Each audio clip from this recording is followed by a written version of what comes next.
All right. Hello, hello, hello. I apologize. There's not going to be an intro tonight because I think there's something wrong with my graphics card and I'm trying to figure all that out.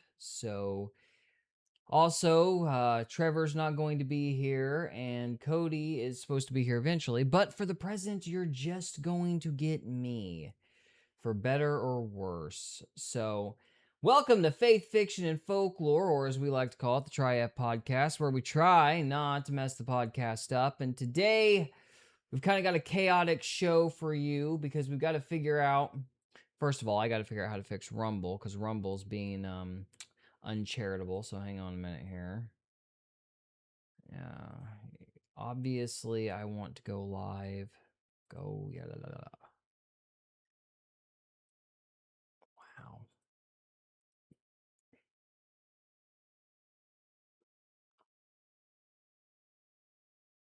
Excuse me, guys. This is going to be a very rough episode because I am trying to fix a lot.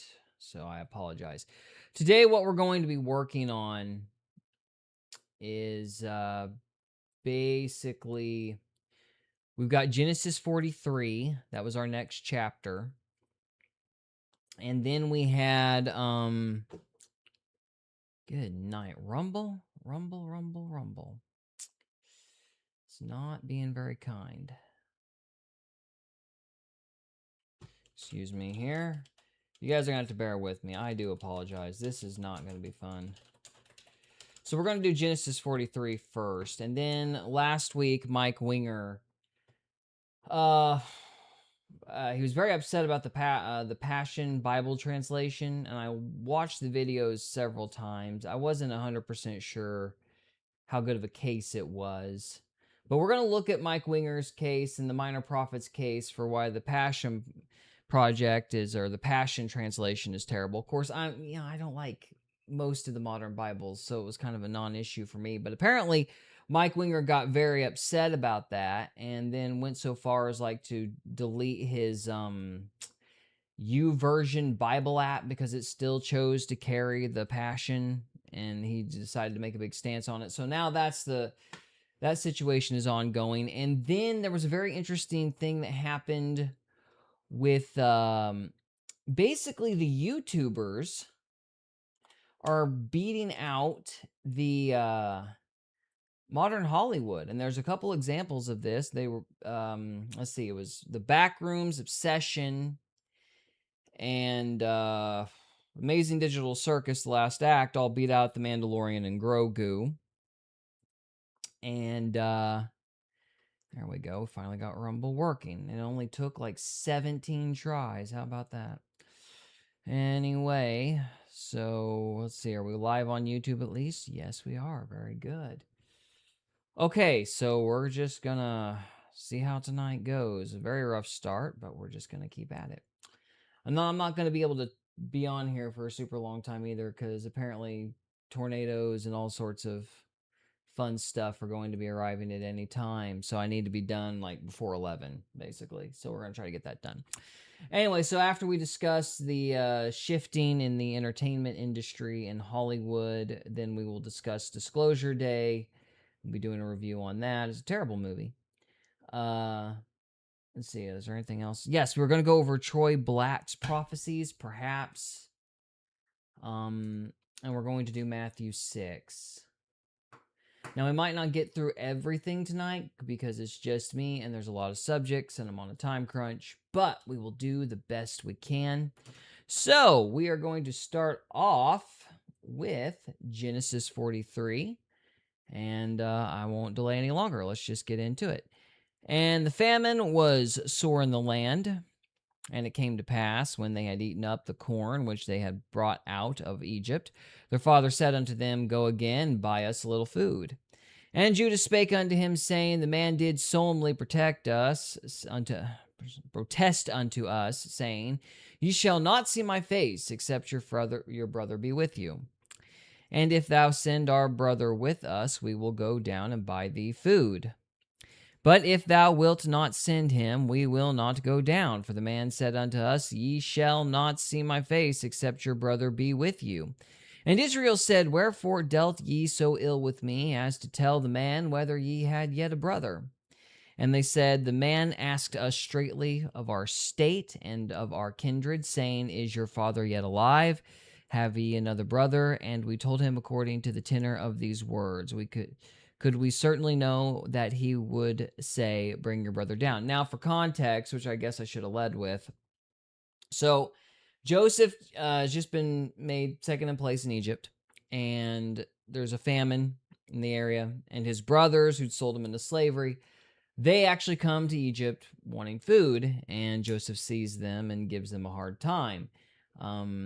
Presumably at first because he's angry, and then the brothers immediately realize, or they conclude that they're being punished by God for what they did to Joseph.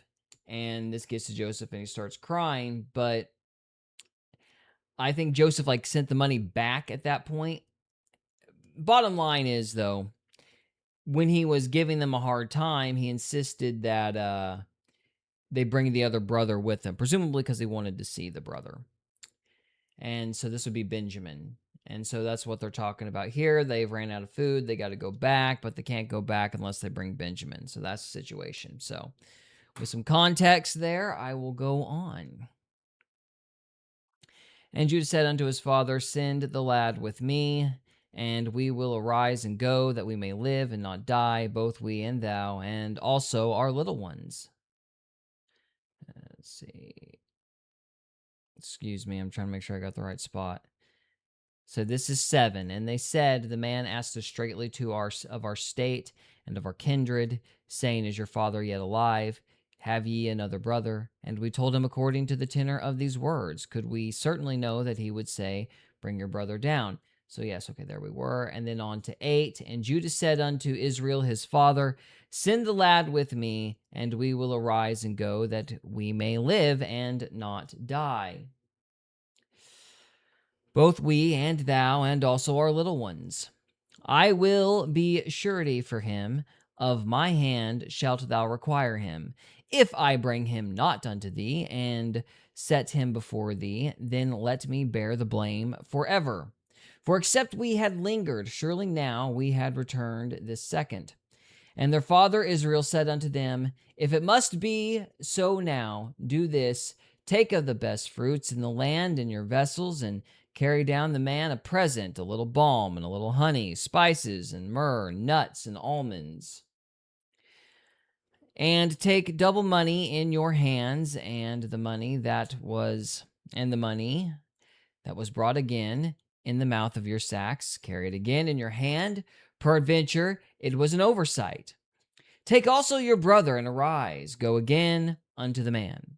And God Almighty give you mercy before the man, that he may send away your other brother, and Benjamin. If I be bereaved of my children, I am bereaved. And the man took that present, and they took double money in their hand, and Benjamin, and rose up, and went down to Egypt, and stood before Joseph. And when Joseph saw Benjamin with them, he said to the ruler of his house, Bring these men home, and slay, and make ready, for these men shall dine with me at noon. And the man did as Joseph bade, and the man brought the men into Joseph's house. And the men were afraid, because they were brought into Joseph's house, and they said, Because of the money that was returned in our sacks at the first time we are brought in, that he may seek occasion against us. Okay, hang on, I read that wrong. I apologize. Because of the money that was returned in our sacks at the first time we are brought in, that he may seek occasion against us, and fall upon us, and take us for bondmen and our asses. And they came near to the steward of Joseph's house, and they communed with him at the door of the house, and said, O sir, we came indeed down at the first time to buy food. And it came to pass, when we came to the inn, that we opened our sacks, and behold, every man's money was in the mouth of his sack, our money in full weight, and we have brought it again in our hand. And other money we have brought down in our hands to buy food. We cannot tell who put our money in our sacks. And he said, Peace be to you, fear not. Your God and the God of your father hath given you treasure in your sacks. I had your money.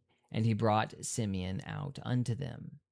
And the man brought the men into Joseph's house and gave them water, and they washed their feet, and he gave their asses provender. Now that's interesting because I kind of also assumed that Joseph was setting them up to get them to come back. So I guess, though, he just wanted to give them a gift because he's claiming that he had their money. So I'm not sure what the deal is there.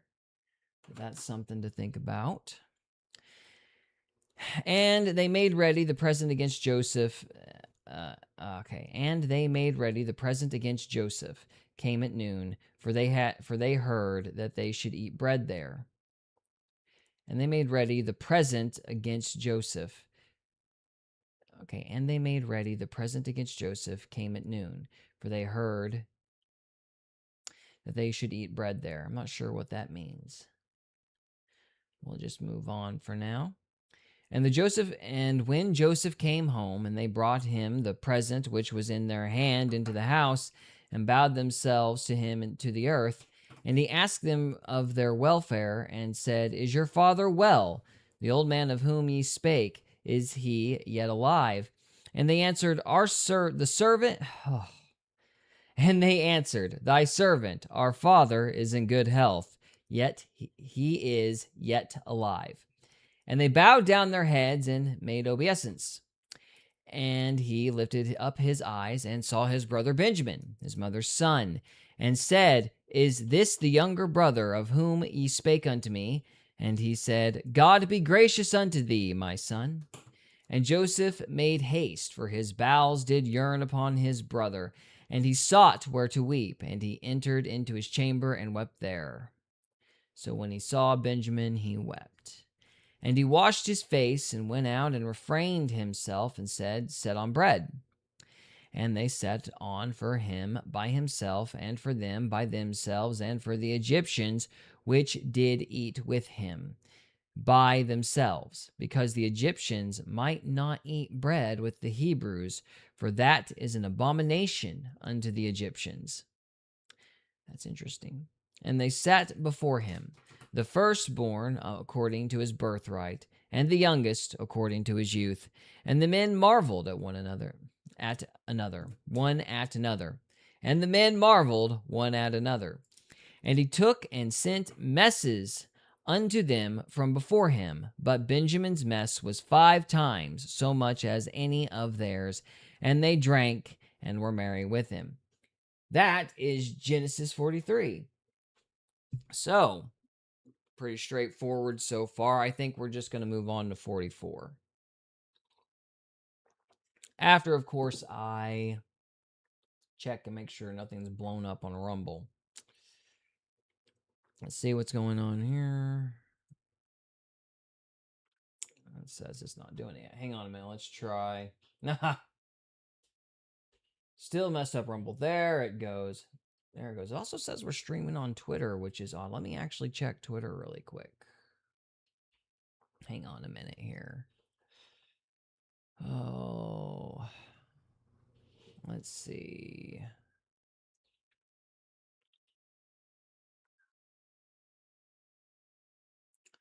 All right, hang on.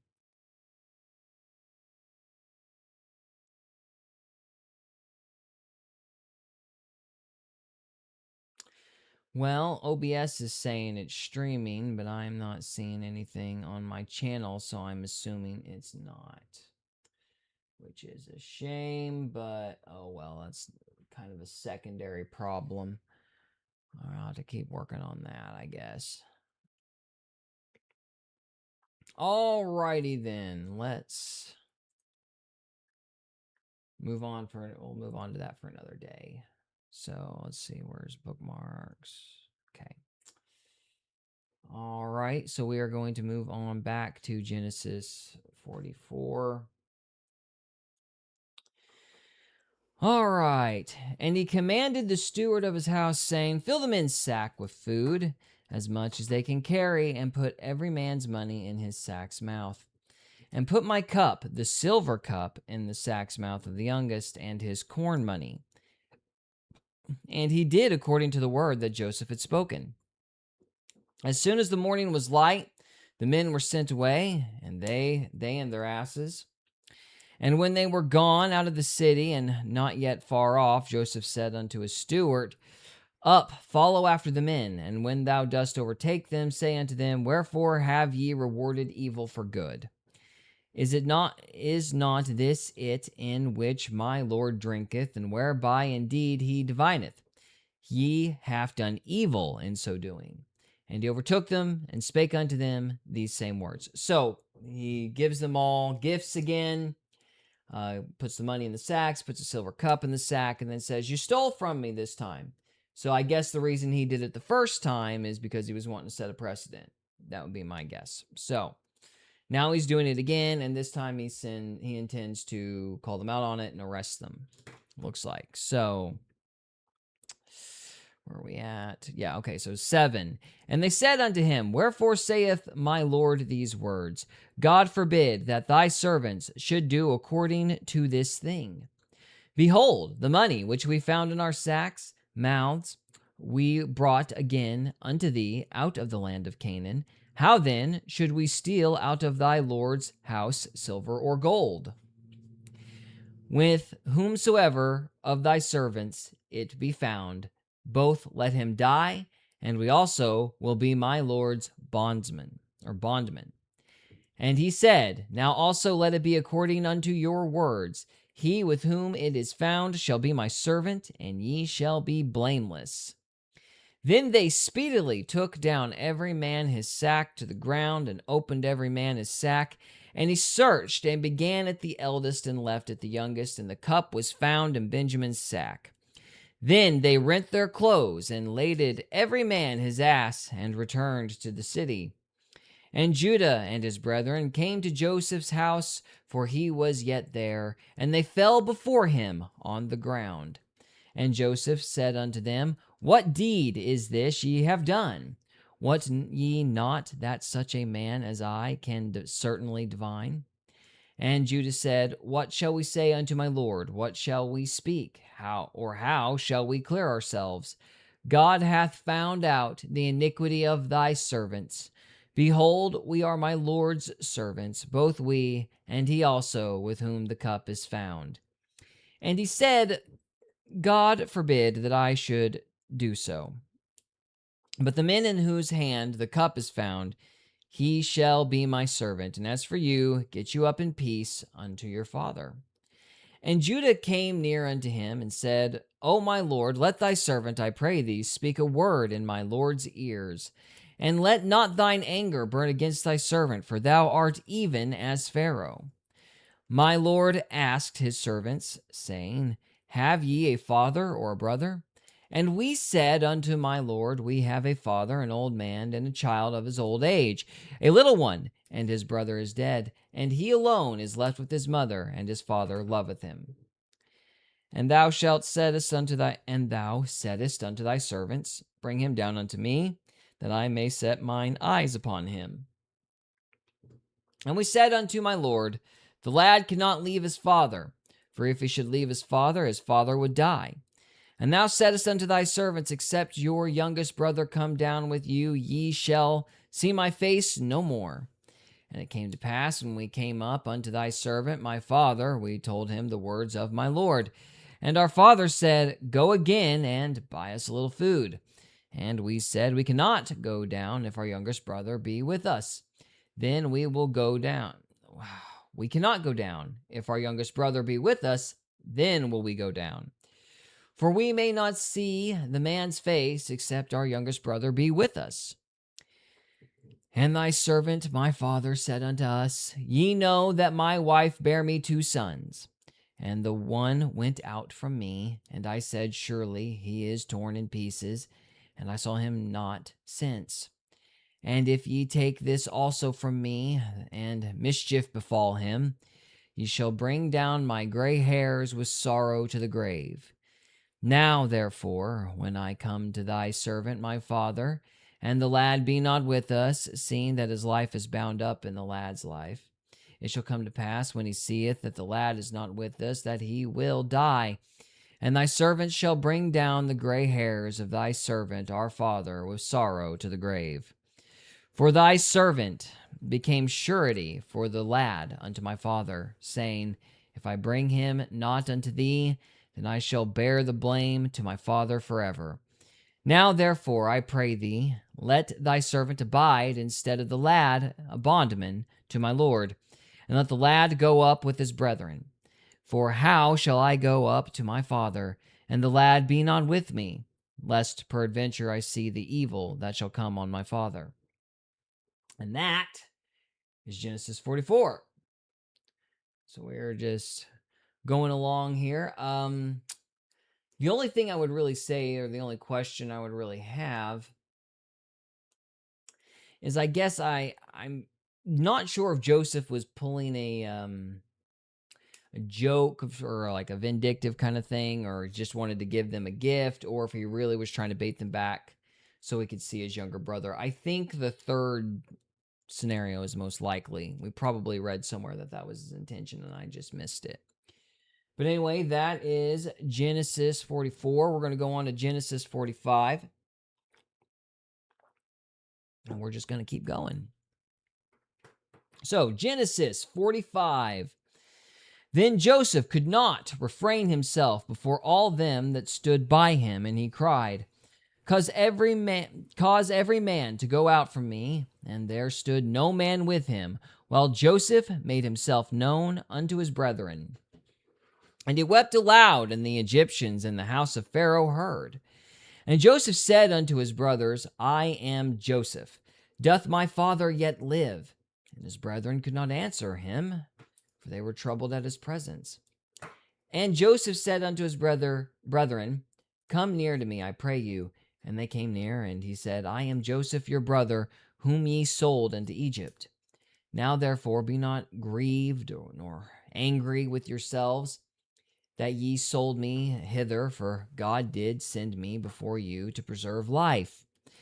For these 2 years hath the famine been in the land, and yet there are 5 years in the which there shall neither be earing nor harvest.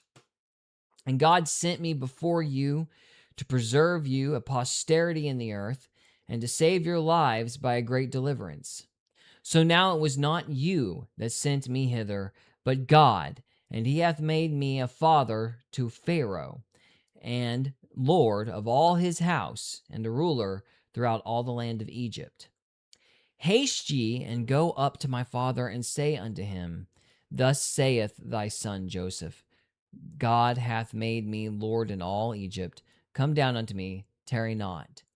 And thou shalt dwell in the land of Goshen, and thou shalt be near unto me, thou and thy children, and thy children's children, and thy flocks, and thy herds, and all that thou hast. And there will I nourish thee, for yet there are 5 years of famine, lest thou and thy household, and all that thou hast, come to poverty. And behold, your eyes see, and the eyes of your brother Benjamin, that it is my mouth that speaketh unto you. And ye shall tell my father of all my glory in Egypt, and of all that ye have seen, and ye shall haste and bring down my father hither. And he fell upon his brother Benjamin's neck and wept, and Benjamin wept upon his neck. Moreover, he kissed all his brethren, and wept upon them, and after that his brethren talked with him. And the fame thereof was heard in Pharaoh's house, saying, Joseph's brethren are come, and it pleased Pharaoh well and his servants. And Pharaoh said unto Joseph, Say unto thy brother, This do ye, lade your beasts, and go, get you unto the land of Canaan. And take your father and your households, and come unto me, and I will give you the good of the land of Egypt, and ye shall eat the fat of the land. Now thou art commanded to this do ye. Take you wagons out of the land of Egypt for your little ones and for your wives, and bring your father, and come. And also regard not your stuff, for the good of all the land of Egypt is yours. And the children of Israel did so, and Joseph gave them wagons according to the commandments of Pharaoh. and gave them provisions for the way. To all of them he gave each man changes of raiment. But to Benjamin he gave 300 pieces of silver and 5 changes of raiment. And to his father he sent after this manner: 10 asses laden with the good things of Egypt, and 10 she-asses laden with corn and bread and meat for his father by the way. So he sent his brethren away, and they departed, and he said unto them, See that ye fall not out by the way. And they went up out of Egypt, and came into the land of Canaan, unto Jacob their father, and told him, saying, Joseph is yet alive, and he is governor over all the land of Egypt. And Jacob's heart fainted, for he believed them not. And they told him all the words of Joseph, which he had said unto them. And when he saw the wagons which Joseph had sent to carry him, the spirit of Jacob their father revived. And Israel said, It is enough. Joseph, my son, is yet alive. I will go and see him before I die. And that is Genesis 45. We are really cooking here. So I think one of the things that we talked about earlier in a previous episode is this idea of kind of the generational curse thing being lifted. I'm not sure if that's necessarily apt looking at this because, Jacob and Esau made amends, and here you see Joseph and his brothers making amends. But this idea of forgiveness kind of breaking these kind of bad cyclical behaviors is what I think we were going for, but reading it, I don't really think that's necessarily applicable now, having gone through it. But yeah, I think that this is basically a story of forgiveness, and we ought to forgive everybody. So with that said, we're going to do one more chapter because we've got the time before we have to move on to the next subject. And so we are going to move on to Genesis 46. After I check Rumble again. Hang on here.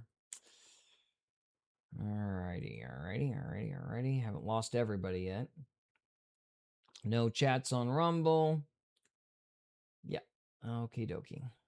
Alright, we're good. Okay, moving on. Actually, hang on a minute here. We're going to refresh this. Okay, here we go. So Genesis 46. And Israel took his journey with all that he had, and came to Beersheba, and offered sacrifices unto the God of his father Isaac.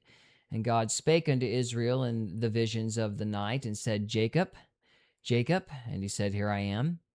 And he said, I am God, the God of thy father. Fear not to go down into Egypt, for I will there make of thee a great nation. I will go down with thee into Egypt, and I will also surely bring thee up again, and Joseph shall put his hands upon thine eyes. And Jacob rose up from Beersheba, and the sons of Israel carried Jacob their father and their little ones and their wives in the wagons which Pharaoh had sent to carry him. And they took their cattle and their goods which they had gotten in the land of Canaan, and came into Egypt, Jacob and all his seed with him. His sons and his sons' sons with him, his daughters and his sons' daughters, and all his seed brought he with him into Egypt.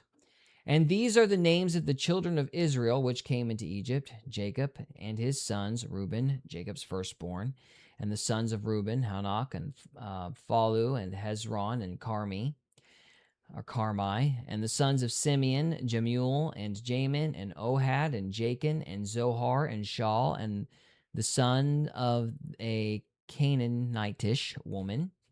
And the sons of Levi, Gershon, Kohath, and Merari. And the sons of Judah, and Onan, and Shelah, and Pharez, and Zara, and and Onan died in the land of Canaan. And the sons of Pharez were Hezron and Hamul. And the sons of Issachar, Tola, and Phuvah, and Job, and Shimron. I wonder if that's the Job. I don't know. I wonder. Surely not. I wonder if it's the same Job from the book of Job. I don't know. I'm going to have to look that up. So is this 46:13? You got a Job mentioned there. I'm going to look that up and see what I come up with at some point. All right. And the sons of Zebulun, Sarid and Elon and Jahiel. These are the sons of Leah, which she bare unto Jacob, and Padanaram with his daughter Dinah. All the souls of his sons and his daughters were 33. And the sons of Gad, Ziphion, and Haggai, Shuni, and Esbon, Uri, and Arodai, and Ariel, or Arli. And the sons of Asher, Jimnah, and Ishua, and Isui, and Berai, and Sarah, their sister, and their sons, Beriah, Heber, and Malkiel. And these are the sons of Zipha, whom Laban gave to Leah his daughter, and these she bare unto Jacob, even 16 souls. The sons of Rachel, Jacob's wife, Joseph and Benjamin. And unto Joseph in the land of Egypt were born Manasseh and Ephraim and Asnath, and the daughter of Potiphar's priest, the daughter of Potipharah. It's not Potiphar. Potipharah, priest of On, bar unto him. And unto Joseph in the land of Egypt were born Manasseh, Ephraim, and Asnath, the daughter of Potipharah, priest of On, bare unto him. And the sons Benjamin were Bela and Becher and Ashbel and Gera and Naaman and Ehi and Rosh and Muppin and Huppin and Ard. These are the sons of Rachel, which were born to Jacob. All the souls were 14. These are the sons of Rachel, which were born to Jacob. All the souls were 14. And the sons of Dan, Hashim. And the sons of Naphtali, Jazeel, and Guni, and Jezer, and Shelim. These are the sons of Bilhah, which Laban gave unto Rachel his daughter, and she bare these unto Jacob. All the souls were 7. All the souls that came with Jacob and into Egypt, which came out of his loins, besides Jacob's sons' wives, all the souls were 66. And the sons of Jacob, which were born him in Egypt, were 2 souls. All the souls of the house of Jacob, which came into Egypt, were 10. And he sent Judah before him unto Joseph to direct his face into Goshen, and they came into the land of Goshen. All right. And Joseph made ready his chariot and went up to meet his father to Goshen, and presented himself unto him. And he fell on his neck and wept on his neck a good while. And Israel said unto Joseph, Now let me die, since I have seen thy face, because thou art yet alive.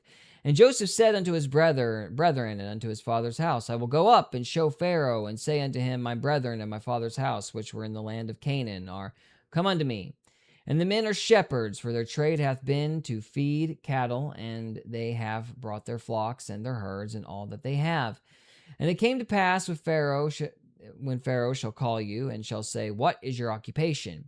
That ye shall say, Thy servant's trade hath been about cattle from our youth, even unto now, both we and also our fathers, that ye may dwell in the land of Goshen, for every shepherd is an abomination unto the Egyptians.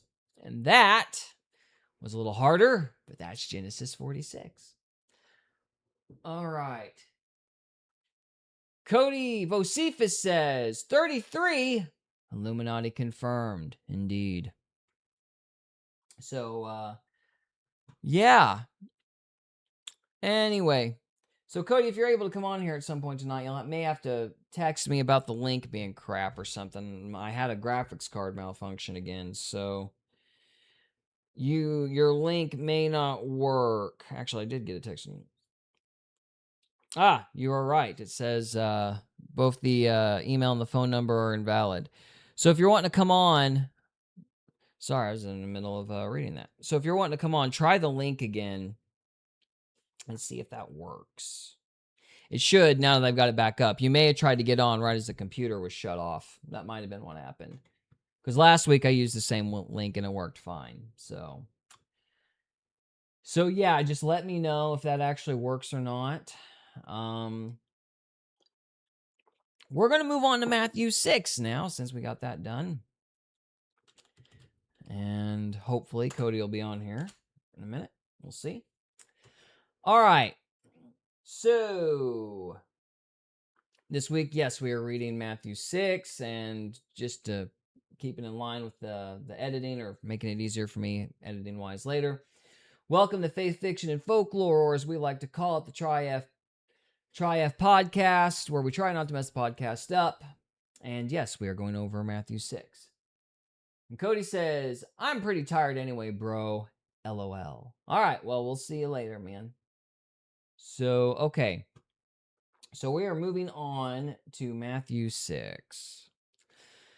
And it starts, Take heed that ye do not your alms before men, to be seen of them. Otherwise ye have no reward of your Father which is in heaven. Therefore, when thou dost thine alms, do not sound a trumpet before thee, as the hypocrites do in the synagogues and in the streets, that they may have glory of men. Verily I say unto you, they have their reward. But when thou dost alms, let not thy left hand know what thy right hand doeth. And thine alms may be sent in secret, and thy Father which seeth in secret himself shall reward thee openly. Cody Vosifa says, you are crushing the podcast, though. Thank you very much, good sir. I am trying my best. If I can get through the names, I'll be a happy guy. So, all right. And that thy alms may be in secret, and thy Father, which seeth in secret himself, shall reward thee openly. And when thou prayest, thou shalt not be as the hypocrites are, for they love to pray, standing in the synagogues and in the corners of the streets, that they may be seen of men. Verily I say unto you, they have their reward. So if you're doing stuff for credit, yep, you've already got your reward. So there you go. Actually, for some blasted reason, your chat is not showing up on the screen. So if it ain't one thing, it's something else. I'll tell you what. So hang on here, guys, while I try to fix yet another technical thing, because that's just what we're going to be doing today. All right. And that did not do jack. Oh, well. Hang on here. Yep, there it is. So it's not that it didn't do jack, it's just the boxes are moving around because it's OBS, and OBS is Satan. So hang on here. Okay, so let me try to pull the same thing off. There we go. Yeah, it just moved the blasted boxes around for no obvious reason. I do wonder what they think the benefit is of making this stuff so inconvenient and hard to manage. You would think that, if you have a chat box, they just show the chat box. Anyway, we got that fixed, so we're moving on. All right, so let's see. They have their reward. So we are on Matthew 6:6. But thou, when thou prayest, enter into thy closet, and when thou hast shut thy door, pray to thy Father which is in secret, and thy Father which seeth in secret shall reward thee openly. But when ye pray, use not vain repetitions, as the heathens do, for they think that they shall be heard for their much speaking. Be not ye therefore like unto them, for your Father knoweth what things ye have need of before ye ask him. This is one of those instances where I wish we had a Catholic or somebody of another persuasion, denomination-wise, because I would like to know if you've got like your repetitious prayers like the Hail Mary and things like that, or even how they would factor in the Lord's Prayer in this. It's like, okay, how do you balance like recited prayers with vain repetitions? Are they the same thing? Are they something else? I would think they'd have to be something else. I'm not sure what the vain repetitions are. Let's see if we can look that up really quick. Unfortunately, I don't have let's see, what is this verse? This would actually be a good thing to look up. So we are looking at vain repetitions. So this is Matthew 6:7. Fortunately, let's see. You're going to have to just like explore this with me, guys. What does the Bible mean by vain repetitions in Matthew 6:7? And it's probably a good thing there aren't middle schoolers listening to this podcast right now. Anyway, so the wonderful AI is saying that vain repetitions refers to mechanical empty prayers or magical incantations. Jesus warned against this, explaining that God is a loving Father who values sincere, heartfelt communication over every empty phrase and excessive word. Now, you've got this linked. Where are we going? All right, so this is taking us to Got Questions / vain repetitions. Yeah, gotquestions.org. I use them some. Cody Bocephus asks, chanting? Yes, it could possibly mean chanting. I think it just is like repeating stuff blindly without really considering what it means. Is what I believe it's referring to. So let's just read what Got Questions has to say on the matter. Where on Janet? Okay, let's see here. Jesus said in the Sermon on the Mount, "When ye pray, use not vain repetitions, as the heathens do, for they think that they shall be heard for their much speaking." The word vain means empty or useless, so Jesus is warning us that repeating worthless phrases in our prayers will not help them be heard by God. Our Heavenly Father is not concerned with word count, flowery expressions, or mantras. He desires truth in the inward being. Use not vain repetitions is the King James translation of Matthew 6:7. Oh, I hear my daughter right now and all those middle schoolers. Anyway, and other translations say, do not use meaningless repetition. Do not heap up empty phrases. Well, all the others are terrible. Anyway, so do not keep on babbling. That's got to be... Dude, the more I hear about these, like, the more I hear the distinctions between everything in, like, the NIV, the more I'm convinced, like, the NIV is just awful. Like, I can see, like, with the NASB, I can see meaningless repetition, empty phrases. Like, that's at least in line. Hang on a minute. What are you doing? Stop. That's at least in line with, like, yeah, like, vain repetitions. Like, I can see how all those terms mean the same thing. Keep on babbling. It's like, was somebody trying to sound hip? Like, I don't even know why like, the more I look at the NIV, the less and less impressed I am with it. But anyway, as Jesus points out, the use of repetitious words or formulaic phrases is a heathen or pagan practice. It should not be part of Christian prayer. Our prayers should be more like the short, simple prayer of Elijah on Mount Carmel, and less like the prolonged, repetitious prayers of the prophets of Baal. That's true. That's true, yeah. So that's actually a good analogy. Let's see. You got this. Let's see. You're going to actually give me the verse. Let's look at this really quick. And Elijah said unto the prophets of Baal, hang on a minute, I got to scroll up so you'll see what I'm reading. Excuse me.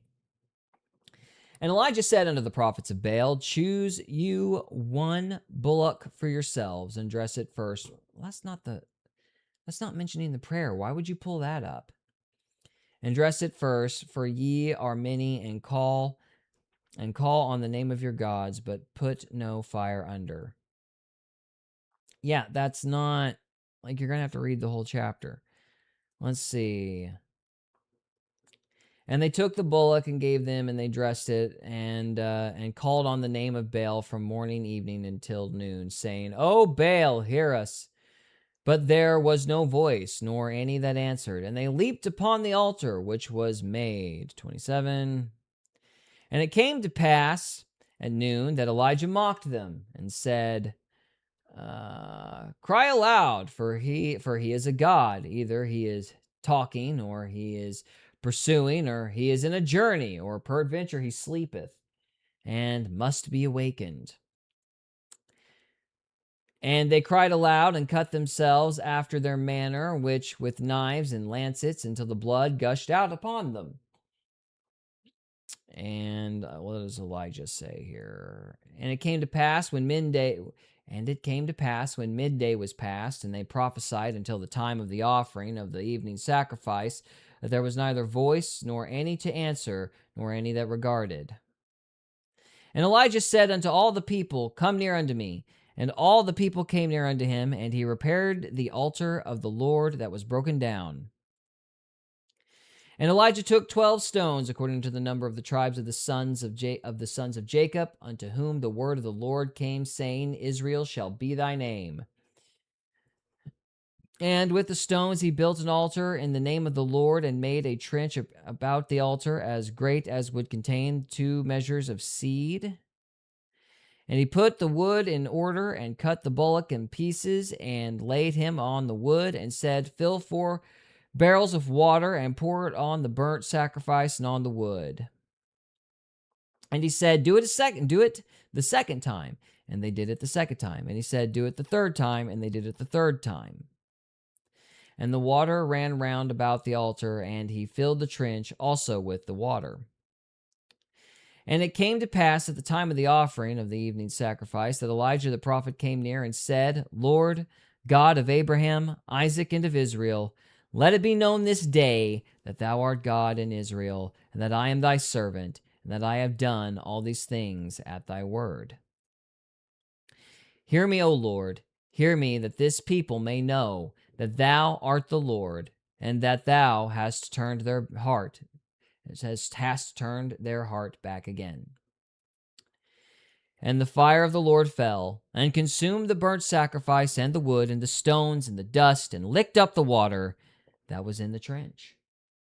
So, point of all that was, I believe we started in 17, so that was Genesis, 1 Kings, chapter 18, verses 17 through 38, and the idea being that Elijah's prayer was simple, whereas the prophets of Baal were chanting, and it was all for show, that kind of thing. So that is the context for which they're talking about. So I guess the idea here would be, prayers that are mainly for the purpose of demonstration. I don't think it's necessarily rebuking or getting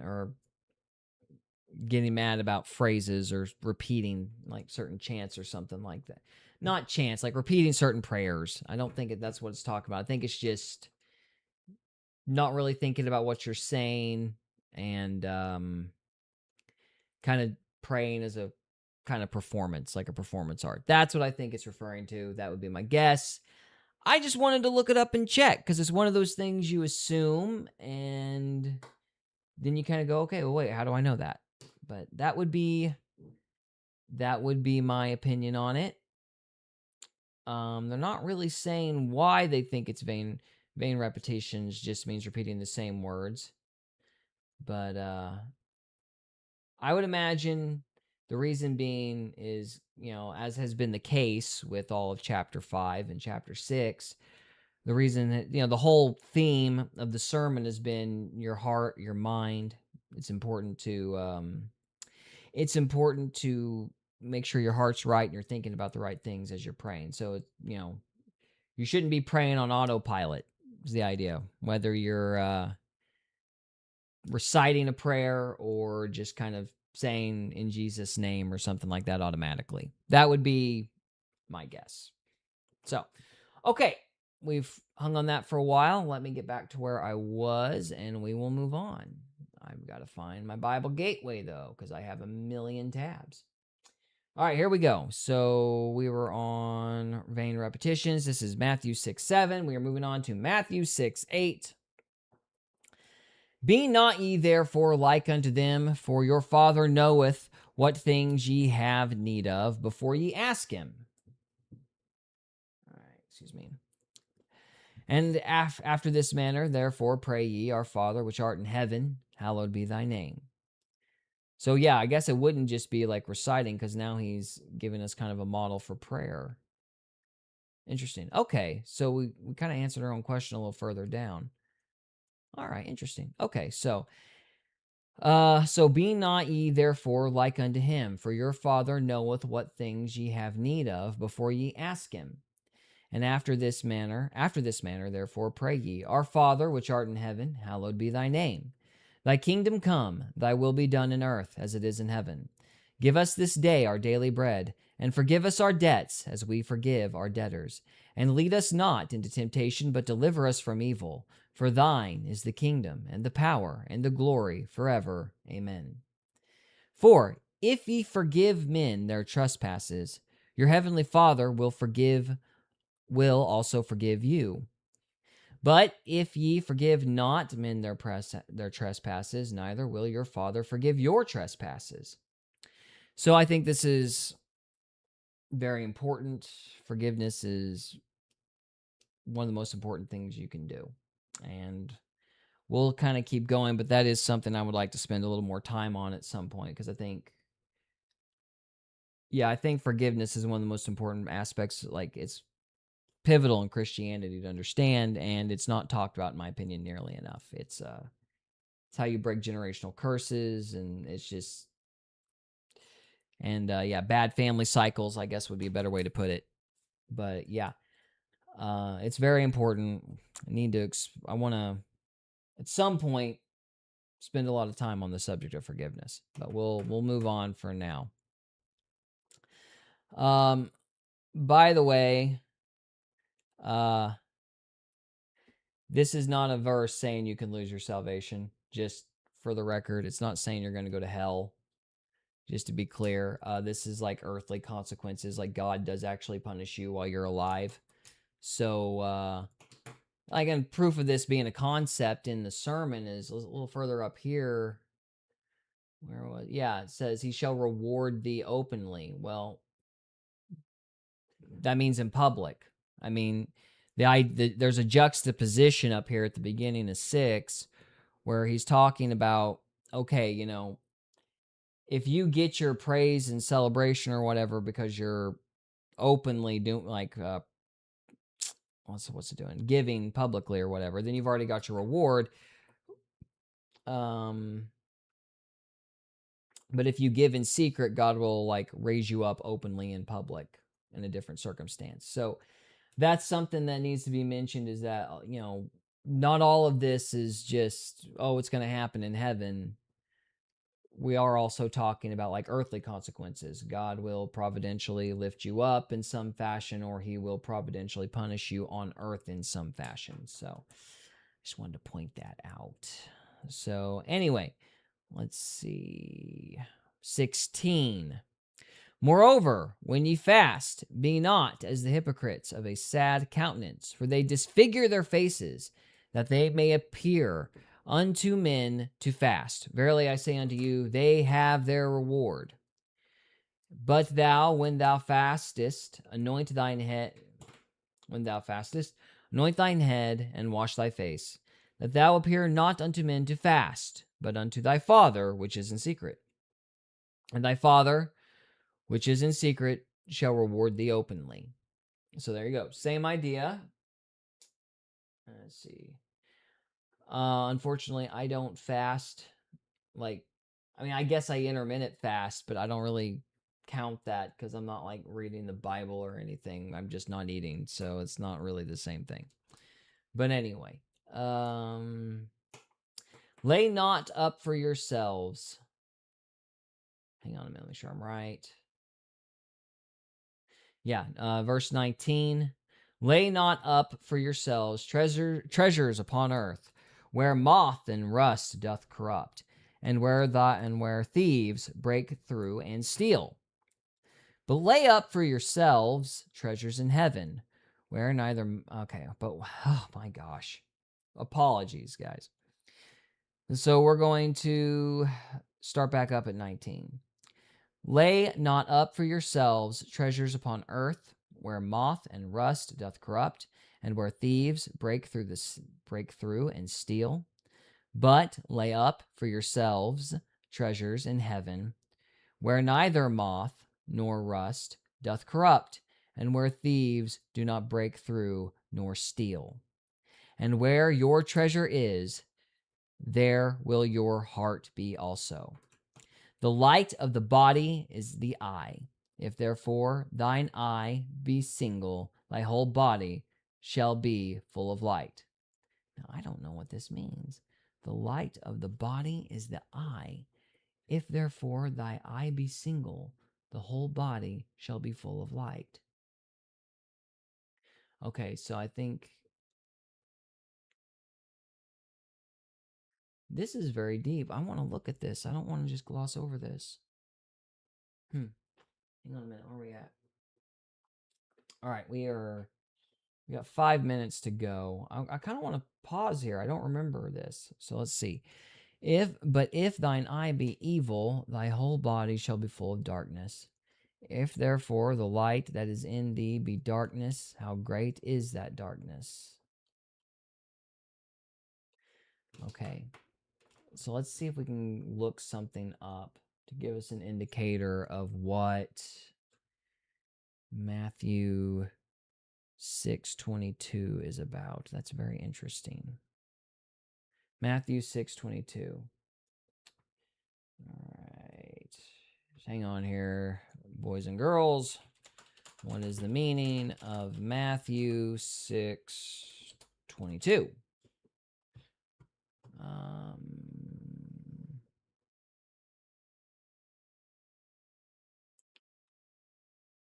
Okay, let's just go back to got questions and see if that seemed pretty relevant last time. So we'll go back to them. I typically like got questions. They usually do a pretty good job answering something if I need to look up something quick.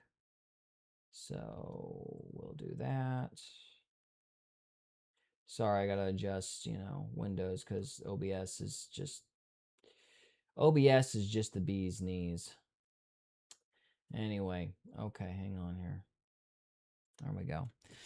What did Jesus mean when he said, "The eye is the lamp of the body"? Matthew 6:22. Which translation is that? That doesn't matter. We'll just move on. Jesus said, "The eye is the lamp of the body. If your eyes are good, their whole body be full of light." That's ESV. Hang on a minute. We might have a problem here. So it doesn't say lamp in the King James. It says the light of the body. So maybe that's what they mean. The light of the body is the eye. So lamp, light of the body. Okay. Moving on. Okay. If your eyes are good, your whole body will be full of light. Okay, so if you have good eyes, if you're looking in the right direction, the eye is the lamp of the body. Okay, if your eyes are good, your body will be full of light. So what does the King James say instead of good? Does it say good? All right, let's see. It's light of the body, the eye. If therefore thy eye be single. No, it says single. Interesting. So, if therefore thine eye be single, why are they calling it good in one second and single in the other? We may have to go to Strong's here, boys and girls. Hang on a minute.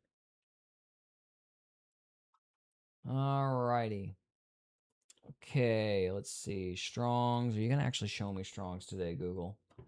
Strong's, Matthew 6:22. Here we go. Give me the Strong's Concordance. Don't you do it. Don't start trying to make me. Yeah, it's going to fight me. Hang on a minute. We want KJB. We want Strong's. Yeah, I apologize. Google would rather light itself on fire than actually, give you what you want. It wants you to, lean wholly on AI, which is really annoying. But there's just some things AIs can't fix. So if you take heed that you... It's saying Strong's is here, but that's not it.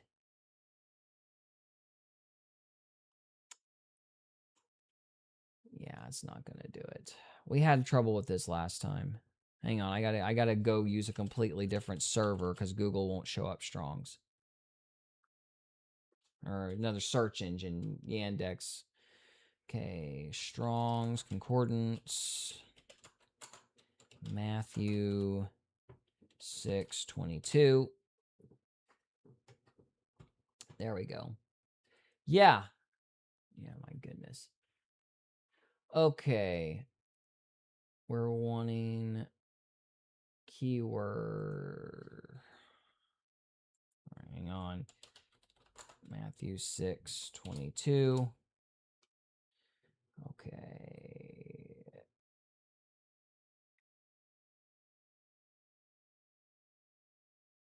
Okay, so it's using the Greek here, so it's not using single, but what's it claiming means good here?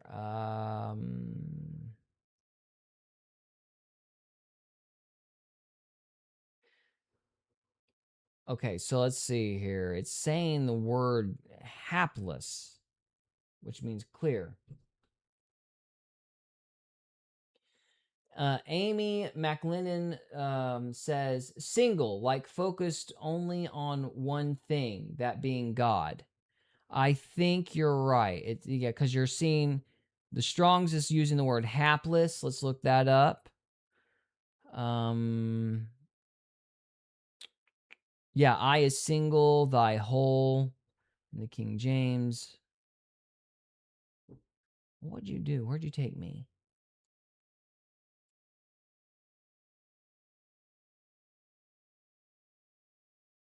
It says two occurrences. Now, normally the way this thing lays out is it usually gives you like, here we go. This is what I was looking for. It just took me somewhere I didn't want to go.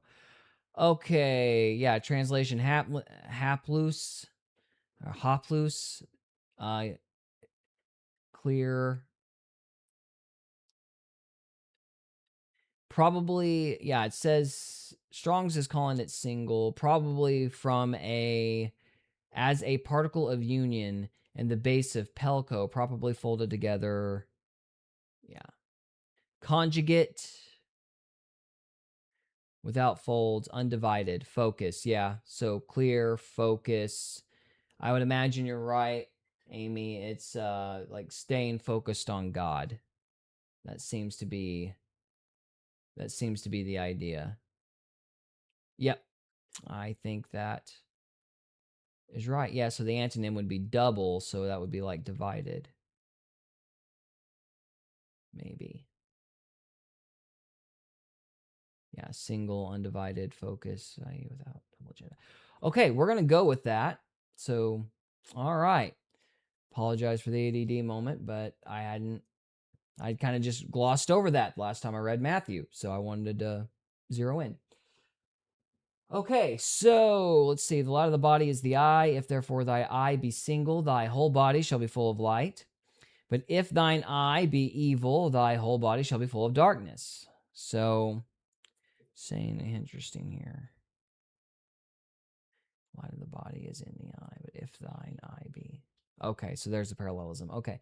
Thy whole body shall be full of darkness, and if therefore the light that is in thee be darkness, how great is that darkness? No man can serve... Here we go. I think this is the clarifier. So we're on Matthew 24. No man can serve two masters, for either he will hate the one and love the other, or else he will hold to the one and despise the other. You cannot serve God and mammon. You cannot serve God and mammon. Therefore I say unto you, take no thought for your life, what ye shall eat, or what ye shall drink, nor yet for your body, what ye shall put on. Is not the life more than meat, and the body than raiment? All right, so we are going to stop there. We are at an hour and 4, so let's see. Next time we will be going to 6:26. Actually, no, let's just go on, because we're pretty close to being done now that I see this. Okay, so let's just go on now. Let's just finish it. We're almost to the end. Behold the fowls of the air, for they sow not, neither do they reap, nor gather into barns, yet your heavenly Father feedeth them. Are ye not much better than they? Which of you, by taking thought, can add 1 cubit unto his stature? And why take ye thought for raiment? Consider the lilies of the field, how they grow. They toil not, neither do they spin. And yet I say unto you that even Solomon in all his glory was not arrayed like one of these. Wherefore, if God so clothe the grass of the field, which today is, and tomorrow is cast into the oven, shall he not much more clothe you, O ye of little faith? Therefore take no thought, saying, What shall we eat, or what shall we drink, or wherewithal shall we be clothed? For after all these things do the Gentiles seek. For your heavenly Father knoweth that ye have need of all these things. But seek ye first the kingdom of God and his righteousness, and all these things shall be added unto you. Take therefore no thought for the morrow, for the morrow shall take thought for the things of itself. Sufficient unto the day is the evil thereof. So that's interesting. Like, you hear all these verses, and it's usually just kind of a syllable for, don't worry, man, God's got it. But that's not exactly what's being talked about here. If you look up at 20, if you look back up at 22, you'll see that it's talking about being solely focused on God. It's not saying don't worry about anything necessarily. It's saying keep focused on God. Make God your priority and everything else will fall into place. So, yeah, this is a good example here of why you shouldn't just quote mine, because everything is following the thought that's begun in 22. That's interesting.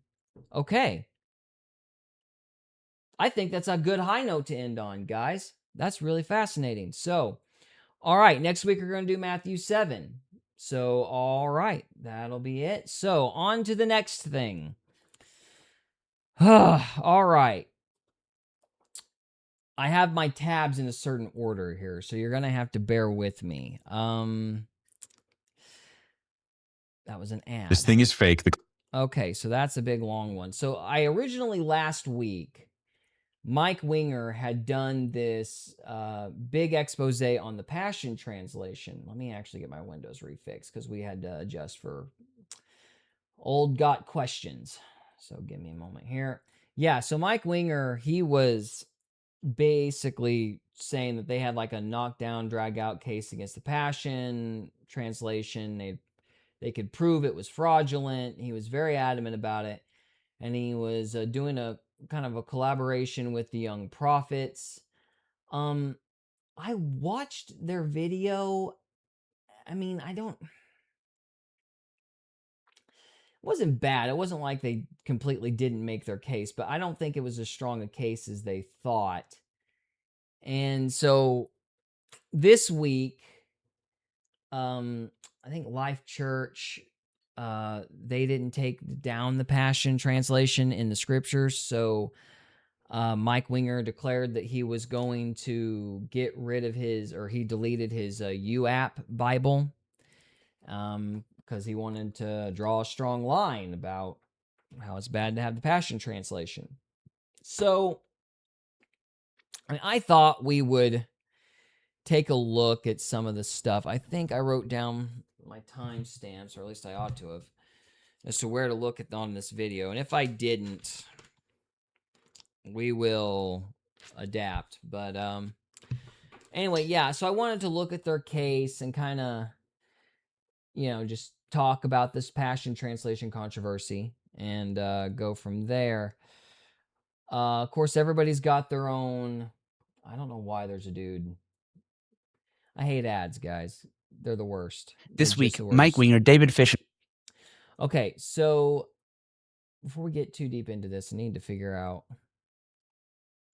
This might be a good place to start. Let's do this because I have this tab up. So Mike Winger has done a few videos on the Passion before, and according to him, the translation is basically named after an angel, but then later Brian Simmons recanted this story or took this story back. But Mike says, no, it's not true. This is the original reason the thing's called the Passion. So we'll start with this account, this video that he has of the guy claiming that he was inspired by an angel, or at least that was Mike Winger's framing of it, that this guy was inspired by an angel to do the Passion Translation. So let's start here. Hey guys, I think I should do this really quick video for public record. This is Brian Simmons, author of the Passion Translation, which scholars generally agree is a bad translation of the Bible. And he is, I believe, lying through his teeth. I mean, I'll let you listen yourself. You could try to put his words together in a way that it's still somehow honest and not deviously misleading, but I don't think that that is reasonable. So I'm going to share this with you guys because I have a lot more I could share about Brian Simmons, and it is just been sitting on the back burner for literally years. But I just saw this today in the midst of other research, so I'm going to go ahead and put it out there because I don't know when or if I'm ever going to make that one big video on this guy. I'd rather not. So anyways, here's Brian Simmons saying that he did not name the Passion Translation in relation to an angel named Passion who helps him. He even says he doesn't have an angel named Passion that helps him. Then we get years and years prior, his interview with Sid Roth, where he says the exact opposite. At least that's how it sounds to me. So I'm going to play it for you now and you guys can check it out. The reality is that we need truth. The Passion has been promoted by a lot of charismatics, not as much in recent years after it's been exposed by a number of us, but it's been promoted. Bill Johnson called it the greatest thing that's happened, or one of the best things that's happened to Bible translation in his lifetime. And they have a special Bethel version of the Passion that they sell. So this is something that we need to deal with because we do not want frauds in the body of Christ. You have to understand this lie is not just minutia. It's not just faulty memory. This is a guy who said at one point he had an anointing from God. He was getting secrets of Hebrew and Greek. He was translating from the supposed Aramaic that literally doesn't exist for the New Testament, does not exist.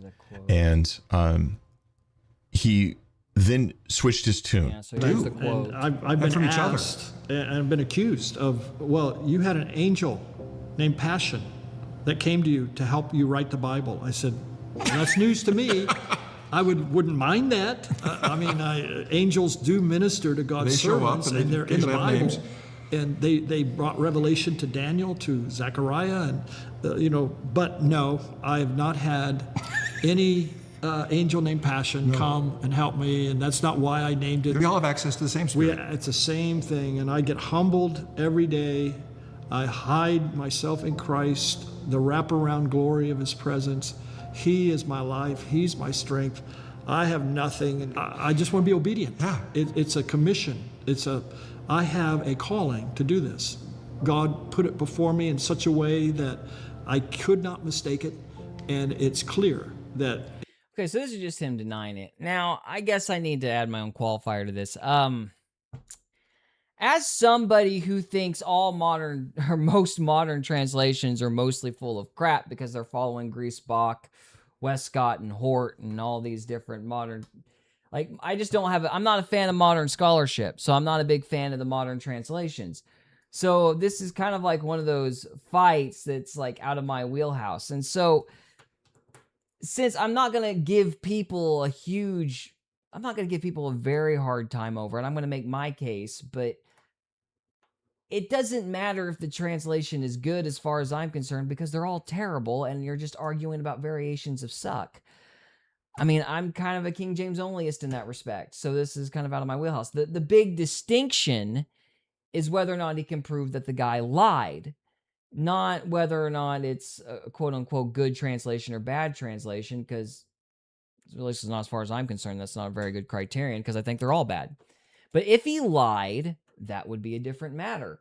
So that was kind of the major question. Did he lie about this angel encounter? I don't know. I thought there was a quote of him doing the angel, there's a radio quote of him.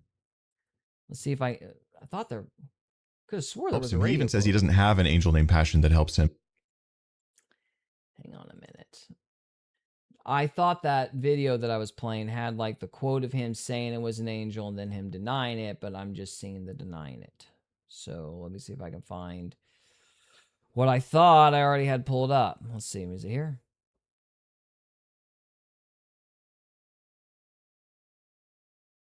Hello. I've lost audio. Why have I lost audio? Because my tab is shut down. I'm a professional, guys. Want frauds in the body of Christ. All right, so we're done with that one then. Let me see if I can find the actual quote, and if I can't, we'll move on to plan B. If I have one.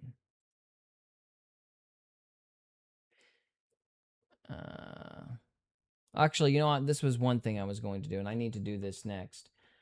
This actually gives, this article, if I remember correctly, actually gave a good, in my estimation, like summation of the problem. So let me adjust the windows again because OBS is terrible, and then I'll just read the article. I think that might be the best way to kind of articulate the problem. So hang on here. Here we go.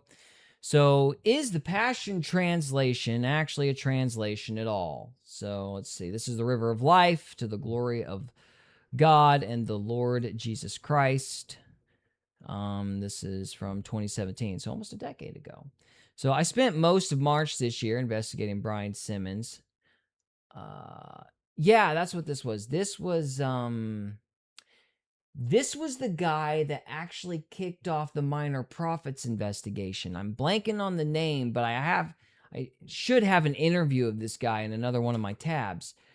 But this dude did his own research and gives a good 3,000-foot view of the problem. So maybe this has definitely got to be a better place to start. So I'm sorry. I have to remember my plans for last week since I had all this lined up last week and then other stuff happened. So yeah, this guy actually did a full-blown kind of investigation into Brian Simmons and gives a good 3,000-foot view of the whole thing. So I cannot remember the kid's name, but it'll come up here in a little bit. Andrew Chapman was the kid's name. So, okay. I spent most of March this year investigating Brian Simmons claims to be translating from Aramaic in certain verses of the Holy Scriptures. I reluctantly came to the conclusion that he did not know the language and was in fact making use of existing English translations from the Aramaic Peshitta. Yeah. I did my best to discuss the matter with Brian personally before going public with my conclusions here and here. The only response I had from him was on Facebook, where he referred me to an English translation and made no reference to the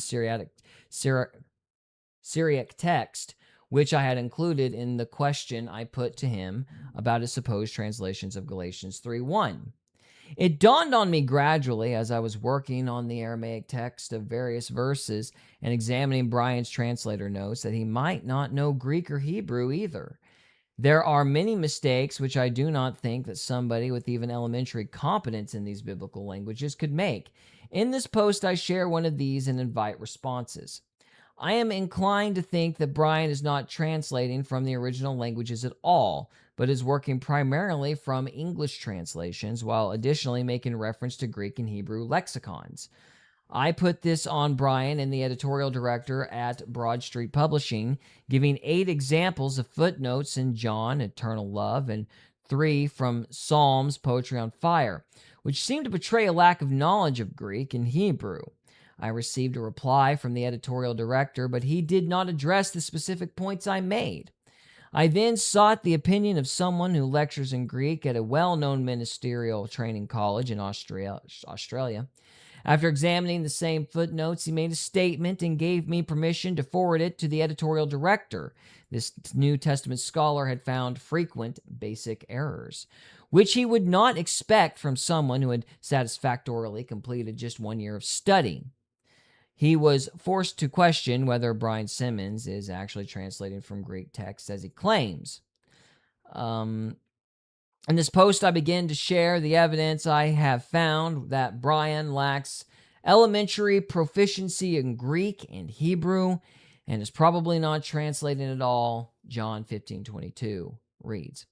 So he gives the Hebrew here, and then he gives 3 different biblical versions of that verse. So you've got the New American Standard Bible. If I had not come and spoken to him, they would not have sin.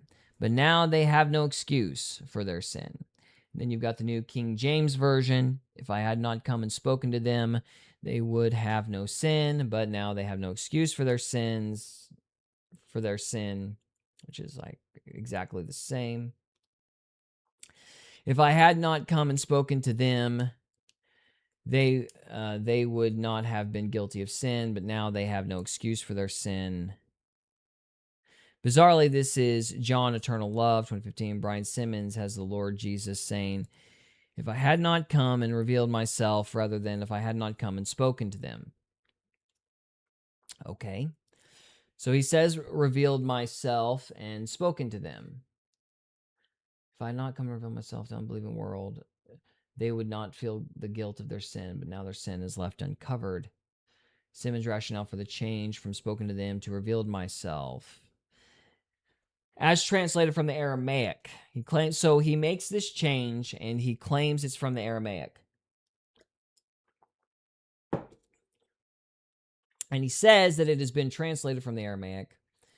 I show in the Aldean to this post that there does not appear to exist any basis in the Peshitta text for such a translation.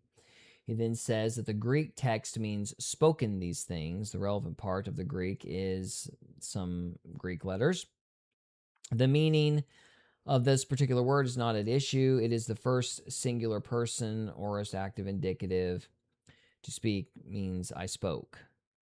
Well, I can already tell you, just based on this, it's like, well, part of the reason, like, Life Church didn't take the Passion down is because this is hard to follow. I mean, this seems like a bunch of nuanced stuff. Like, I'm waiting to see if he's, like, lifted his translation from, like, another English translation or something. I'm not seeing that here. I'm seeing arguments over languages I don't understand. I mean, they may very well be right, but that's not a knockdown drag out. That doesn't prove the guy's lying, at least not in my book. It's like, well, how am I supposed to know if he's lying if I don't even understand the language? How is that proof of anything? I mean, you might be right, but I wouldn't know one way or the other. So, okay, I'm not super impressed now that I'm looking further down at this. But this was the guy that they were citing. Andrew Chapman's his name. They were Minor Prophets was citing this guy as for doing the bulk of their research. If that's true, I can already see the problem. So, one of the problems. Now, I'm probably not getting all the details right, but that is the basic gist of it. That basically they were claiming that he was lifting stuff from English translations. That was not an example. What we just read was not an example of that. That was him. They were arguing over the Greek. Well, I mean, I wouldn't know anything about it, and I don't trust Greasebach's whole methodology anyway. But, so it's kind of immaterial to me.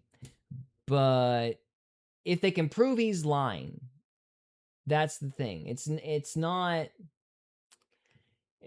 okay, is he wrong? Because I think these guys are wrong about, like, if you're going to sit there and say we should remove stuff because it's wrong, well, then all these translations have to go, because I think they're all, pretty much everything after the 1800s is wrong, in my opinion.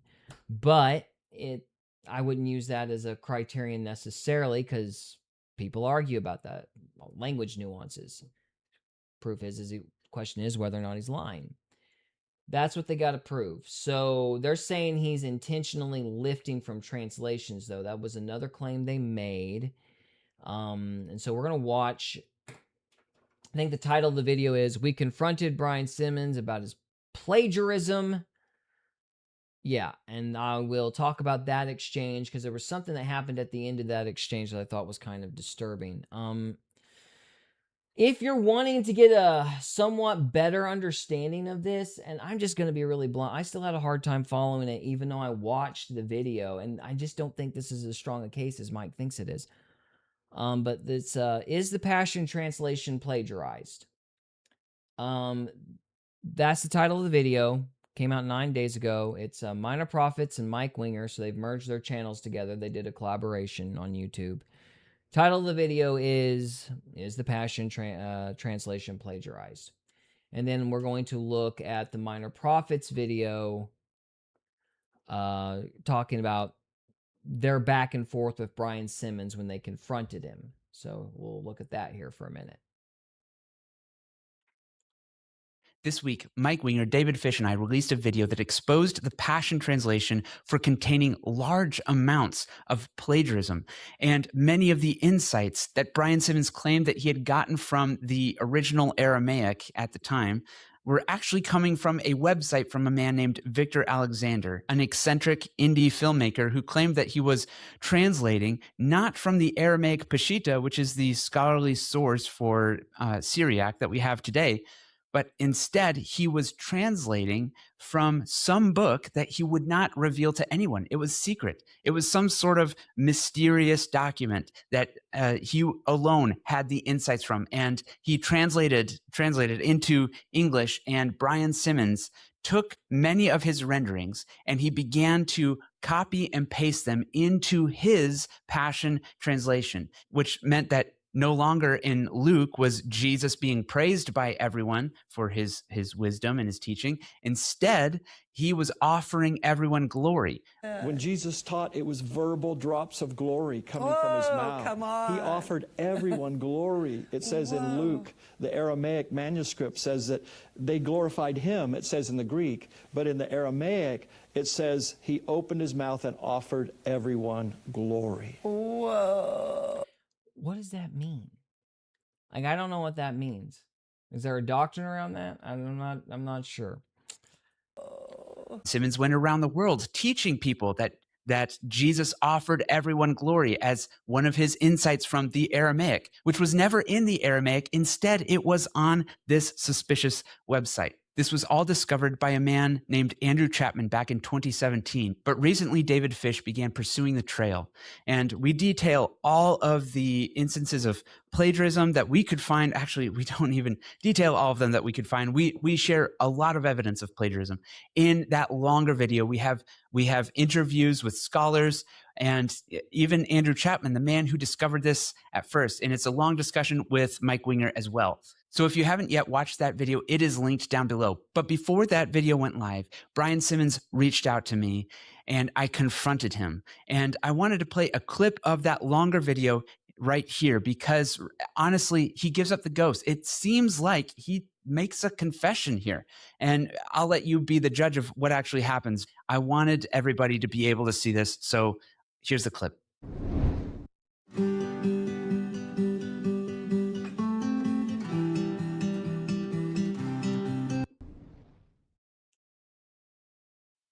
Okay, these are some of the DMs. He reached out and initially asked for a private conversation. He says, "Hello, I understand you're going to do a podcast on the Passion Translation.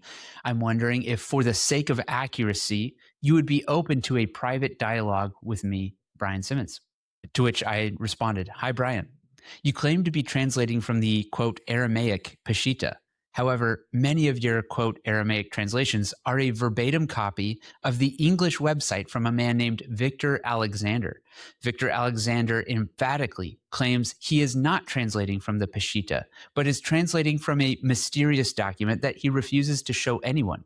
His translations differ significantly from the Peshitta at exactly the points you quote him nearly verbatim without attribution, by the way. How is this possible?" To which Brian responded, "I believe in Greek primacy, not Aramaic. I have scrubbed all of those references that you mention. The 2028 edition will have very few references to Aramaic. The few that remain have been verified by David Householder, who is a recognized Greek scholar and one who is getting more proficient in Aramaic. I thank you for responding and hope you'll be honest in your review. I'm praying for you. Additionally, we are on the record of believing in Greek primacy. 25 years ago, I did get into Aramaic, but have renounced it. But keep in mind, there is no original Greek or Aramaic autographs, only copies. I'd be glad to answer any more questions and hope you will be willing to communicate my response." Proverbs 18:17, blessings, my brother.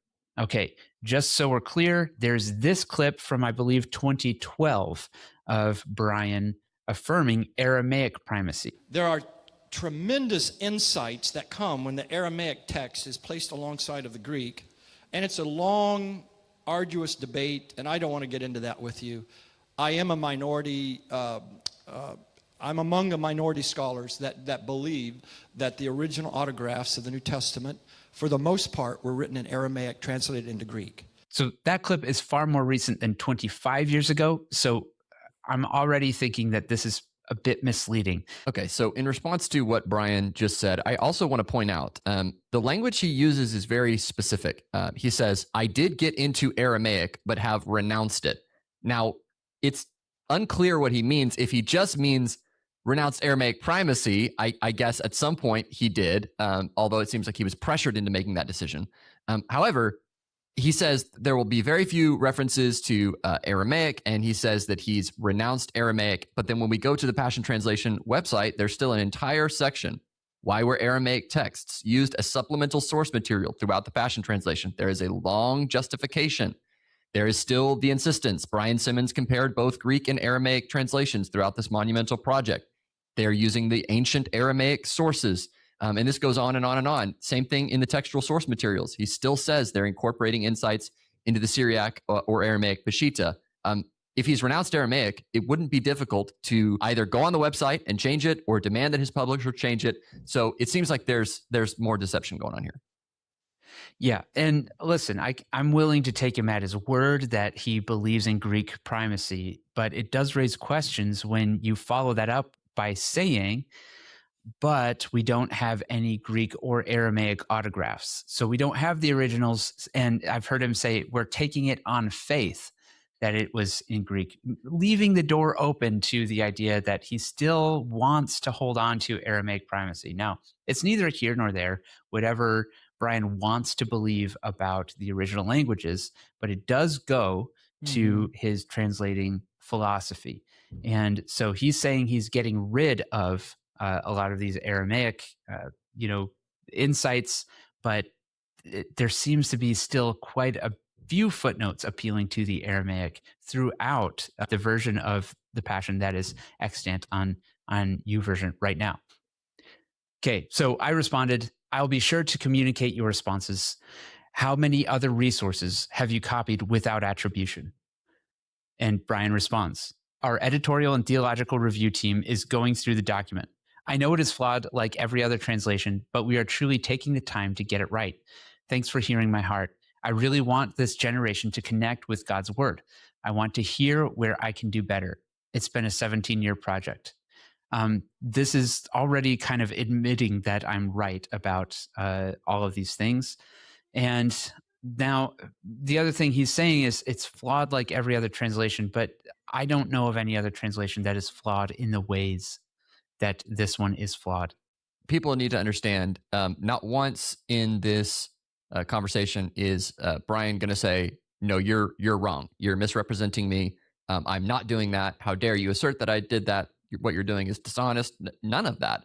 All he's going to admit every time John Mark presses him is, oh, yes, I'm flawed. I know the translation's flawed. I'm trying to do my best. I'm bringing in other people. And so you'll already notice, we didn't get a chance to comment on it yet, but in the previous message, he uses, and I'm trying not to read too much into this, but it's an unfortunate choice of words for Brian to use that he used. Okay, I'm not as familiar with this whole debate as a lot of the other situations going on, but I'm sitting here listening to this, and it's not so much that I disagree with anything that they're saying as far as like the problems are. I mean, I couldn't add anything to the conversation. I'm largely ignorant about the conversation, but what's bothering me is as I listen to this, it just seems like even if this guy had made mistakes or I'm not hearing a lot of line. I guess that's my bottom line. I'm hearing, I think all the copies were Aramaic. Well, they weren't. Okay, I decided they're not. I'm hearing changing my mind. I'm hearing a lot of pivoting. I'm hearing updating the translation. I'm hearing a lot of things that means these guys are right on the technical level. I'm not hearing anything that suggests the dude's lying. Am I just missing it? Like, I feel like I'm going crazy here. I'm trying to understand. It's like, okay, how did he lie? Like, I get that he's wrong, and he seems to be saying that he's wrong, and every time you guys make a point, he's admitting that he's wrong. And then rather than going, okay, well, just change it, you're going, aha, we got you. And it seems like the whole goal here is not to actually correct error. It's like, we need to get this guy out of the picture. Like, this seems personal and vindictive. Like, I don't know anything about this whole thing beyond what I've shared here, and I probably wouldn't have talked about it if Mike Winger, like, I thought about talking about it last week, and then a bunch of other stuff happened, and I was like, okay, I really don't want to talk about this, because, the more I looked into it, the more I was like, the less I understand this whole debate.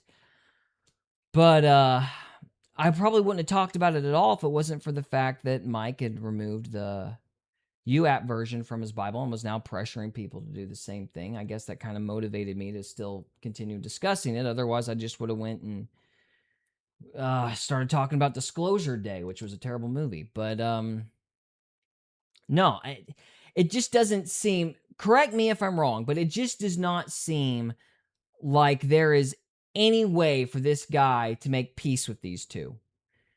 This strikes me as one of those situations where there's no making peace. Like, this guy's got to, get kicked out of ministry, and he can no longer preach or see the light of day. And if he says, yeah, you're right, and I'm fixing it, he's like, oh, you admit we're right. Then why are you still a preacher? But if he sits there and goes, no, you're wrong, then they're going to sit there and go, well, why don't you just tell the truth, buddy? How dare you be so proud? How dare you not admit that you're wrong? Have some humility. Like, I just feel like there's no right answer for this guy. They just want him out. This seems weirdly personal and vindictive, and I don't understand why. If somebody knows more about this situation, please tell me and let me know what's going on. But I'm looking at this and I'm thinking, this is just vindictive. Like, this is just coming from a place of anger. I'm not really getting it. I'm seeing a guy who's wrong. I'm not seeing a guy who's, deliberately lying. Unless I'm, not listening at the right moment, or I'm missing some statement. I feel a little gaslit. I'm like, are you sure, this guy's just not wrong? I don't know. I mean, I'm not going to comment on whether or not he saw an angel. It's not my place. I have no idea what he did or didn't see. But if you can prove that he lied, go for it. I'm just seeing a guy who's let's see, if you read this situation here, our editorial and theological review team is going through the document. I know it's flawed like every translation, and we are truly taking the time to get it right. Thanks for hearing my heart. I really wanted to get the general connection. Yeah, so he's admitting he made a mistake. What else do you want him to do? It's yeah, we're fixing it. Okay, so fix it. I don't get it. What's I just feel like I'm missing something. And watching this again a week later, I'm like, this is insane. There are times that I do feel like Mike Winger, and I mean, these guys are charismatics too, so it's not, I don't know if it's a denominational thing, but I just feel like there's something really personal in all this. And maybe it's fine, maybe they have a right to be personally angry, but I'm watching this stuff, and I'm not seeing it, and I just don't get it. So anyway, we'll watch a little bit further and see if... Actually, let's go ahead. There's a final exchange here at the end I want to highlight that kind of builds on to this point, if I remember correctly. I just didn't remember this portion. I was like, I don't remember. I want proof that the guy lied. I don't want, hey, he thinks we should use the Aramaic, but everybody knows the Aramaic isn't right. It's clearly been the original Greek. I'm like, well, yeah, you're probably right. I would say you're right, but people believe weird things, and if they're just trying to get it right, you can't call them villains. They're just wrong. There's a difference between being wrong and a villain. So maybe save your fire for, people that are freaking lying intentionally, instead of just people that disagree with you. I don't know. I feel like maybe I'm missing something, but I don't know. We'll see. The one who dies with But the first, most we're going to watch an ad. toys wins. Look at this. You deleted it from the upcoming edition. And I think the answer is that Brian is lying about this. Lying about what? Brian Simmons claimed on this radio broadcast the case, but no, the angels. Maybe this Brian is the Simmons angel thing. Hang on here. The original. Okay, yeah. I All right. am So this so is the angel. Intrigued with So this. this is the angel thing. This was them saying that he claimed it was an angel. But I think we'll see. I'm gonna hold off. Because they claimed one thing, and then you listen to what he says. Well, we'll just see if that's what he says. Like if he actually said what they claimed he said. Let's just see. Program that Jesus personally gave him this exact phrase. Let's watch that clip. Also in 2009, Jesus enters the room you're in and gives you an assignment. Tell me what that was. What a wonderful night that was. I was in my room, and the presence of the Lord became tangible, heavy, thick, so powerful that I slipped out of bed and knelt there by my bed, and the one I love came and commissioned me. He says, I'm commissioning you to do this translation project. And he breathed on me, just blew his breath upon me. I'll never forget that experience. And he promised me that he would give me help, that he would stand with me and give me secrets of the Hebrew language, secrets of the Bible that would be for this last day's awakening. And that was the beginning of the Passion Translation Project. Okay, so I think some of the issue that might be kicking this whole thing off from the beginning is listening to that again is I think they're believing that these didn't really see anything and that this whole like vision thing was like a marketing gimmick, which it may very well have been. But you got to prove it. You got to prove that he lied, which I think that's what I was getting at with the whole whether or not he saw the angel thing. I'm not going to sit there and say, oh, God definitely wouldn't have showed up to this guy and gave him a project to start a new translation or whatever. Do I think God would do that? No. But maybe he saw a demon. Maybe I don't know. Who knows what happened? But you got to prove the guy's lying. You can't just prove that he's lying. Like, there's a difference between being wrong and lying. You got to prove that he's lying. That's my bottom line. And we'll see if they do that. Now, I am so intrigued with this Bible that you've done, the Passion Translation. And Jesus said he would give you secrets from the Hebrew language and downloads as you were doing this. Did you see that? Oh, my. I see that regularly as I translating the Bible and seeing the original text and the secrets that are hidden there. In Luke 4 says that Jesus taught in the synagogues and everybody glorified him. But in the Aramaic text, which was the language of Jesus, Jesus taught in the synagogues and offered everyone glory. Okay, so Sid Roth tells Brian Simmons in the question, Jesus said he would give you secrets from the Hebrew language and downloads as you were doing this. Did you see that? That's the question. Did Jesus give you any downloads? He's just talked about how the angel named Passion, which of course he lied about this as well. The angel named Passion came. He had his commissioning moment. The one he loved breathed on him. Brian will accuse John Mark of embellishing this. John Mark has the clips to prove in just a moment that is not the case. But notice how Brian responds to Sid Roth's question. Did Jesus breathe on you and reveal these secrets to you? And he says, yes. Hidden there in Luke 4, it says that Jesus taught in the synagogues and everybody glorified him. But in the Aramaic text, which was the language of Jesus, Jesus taught in the synagogues and offered everyone glory. So I want you to think about this for just one moment.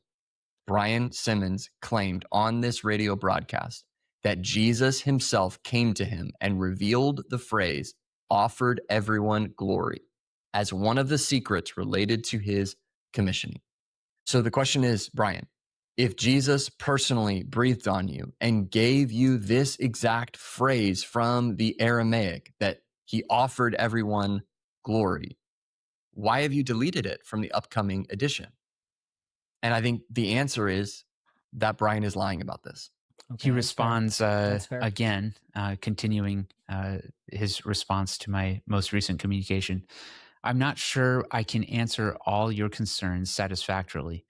Our editors and theological team have helped me get rid of any superfluous or inaccurate statements hang on. in the Let me text listen or to that footnotes. again. Taught Hang in the on. synagogues, and everybody glorified him. But publishing this, John Mark has the clips to prove in just a moment that is not the case. But notice how Brian responds to Sid Roth's question, did Jesus breathe on you and reveal these secrets to you? And he says, yes. Hidden there in Luke 4, it says that Jesus taught in the synagogues and everybody glorified him. But in the Aramaic text, which was the language of Jesus, Jesus taught in the synagogues and offered everyone glory. So I want you to think about this for just one moment. Brian Simmons claimed on this radio broadcast that Jesus himself came to him and revealed the phrase, offered everyone glory, as one of the secrets related to his commissioning. So the question is, Brian, if Jesus personally breathed on you and gave you this exact phrase from the Aramaic that he offered everyone glory, why have you deleted it from the upcoming edition? And I think the answer is that Brian is lying about this. He responds again, continuing. I think it's fair. I think it's fair. I mean, at the very least, it proves, it proves that the vision is wrong. And now he's got to admit that the vision is wrong, which means he didn't hear from Christ. Maybe not a lie. Certainly disproves the vision, though. So that's an interesting idea. Let me just posit a hypothetical. I don't know anything about this. I could be completely full of crap. Probably am. But what if the guy thought he saw a vision and kicked up this whole project because he thought he saw a vision, got a long way because he thought he saw the vision, and then all of a sudden he realizes some of the stuff he was told is wrong, and now he's stuck with a Bible translation that's wildly inaccurate, and now he's got to fix it. That could be one scenario. Another scenario could be that he was cynically using the vision as a selling point. We don't know. That's equally possible. So I guess I'm still mostly interested in the angel thing, whether or not he says in one interview that an angel told him to write the Passion Translation, or in another interview, and then in another interview he recants that, which we just saw the second one where he says no. So let's see if they bring up the angel one. That's the thing I'm most interested in. His response to my most recent communication. I'm not sure I can answer all your concerns satisfactorily. Our editors and theological team have helped me get rid of any superfluous or inaccurate statements in the text or footnotes. As a charismatic, the supernatural realm is real to me. The encounter you mentioned happened, but you embellished it somewhat. Jesus is appearing to Muslims around the world as the man in white. To me, it is not a stretch to think Jesus might come to those who love him. By the way, I also am a charismatic. I believe in these supernatural types of experiences. I just don't believe that Jesus commissions people to lie. And I'm sorry, that's just such a...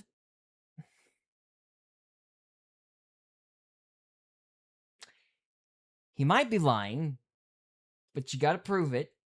You haven't proved it yet. I mean, it's possible.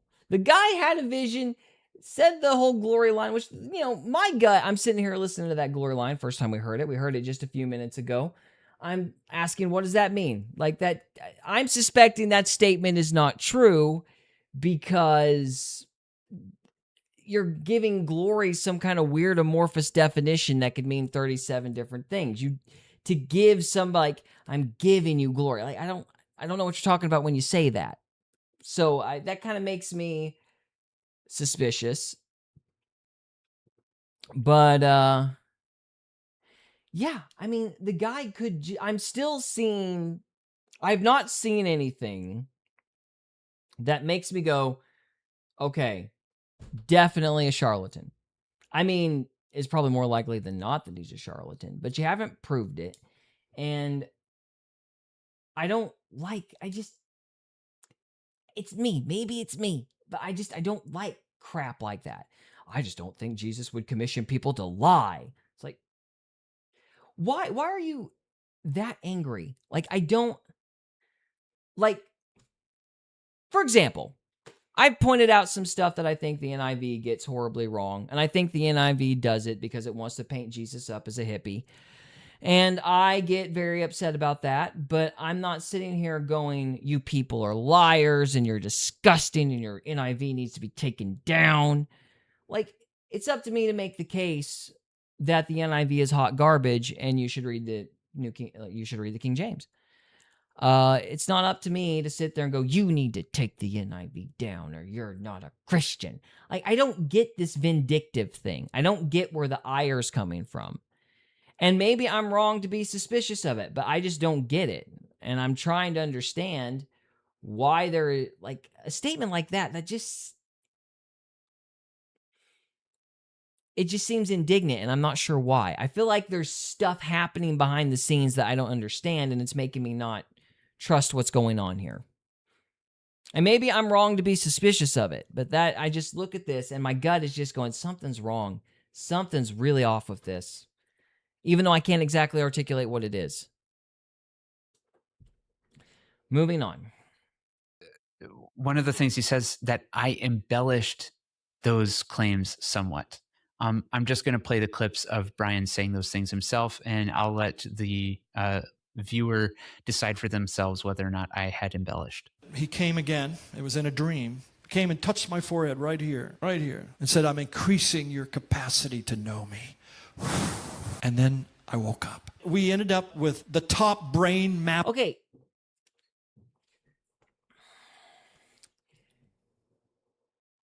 You've got like 5 jump cuts, dude. Like, I'm sorry, I didn't catch this the first time I watched this. I'm not going to believe anything from this point on about this statement because you've got like 5 jump cuts. I cannot prove or know that you're just getting rid of us. Like, if you're going to sit there and go, I'm going to play what this guy says, don't include a clip with like 5 jump cuts. You got to play the whole thing through.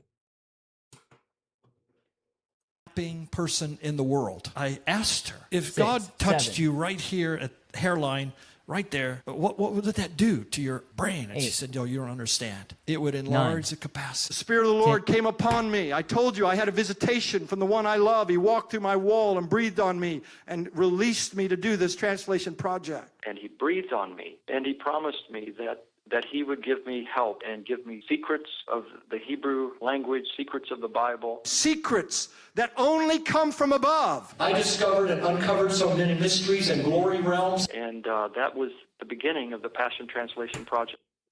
Why are you nodding, dude? That was like a hot mess. That's not proof of crap. You cannot sit there and prove anything when you've literally got a dude saying 5 words at a time. Stop. That's not going to work. I don't even have a dog in this fight, and that made me mad. So he gives another response about the Dropbox doc, and it didn't seem to show all of the red line correction. I'll take a screenshot sample. So there's even more corrections going on in his work than before, which it's remarkable to me that he would have to boast about how much his work is being corrected. That's a sign of of not very good work. And again, just one more time for everybody. Hang on, It's remarkable to me that he would have wording again. Oh, I just opened the Dropbox doc and it didn't seem to show all the red line corrections. I'll take a screenshot sample. Have to boast about how much his work is being corrected. That's a sign of of not very good. Okay, I'm not sure I can answer the concern satisfactory. Yeah. Yeah, I'm sure he's got a bunch of errors. Okay. If he's correcting them, why should I be mad? Like, I don't understand this. I'm sorry, but I see a lot of like issues that I disagree with passionately in other translations. Like, all the time. Like, how do you get so mad that you're like wanting the Bible app or whatever to take the Passion down when they've all got problems? Like, this, okay. I don't know if this guy saw a vision or not.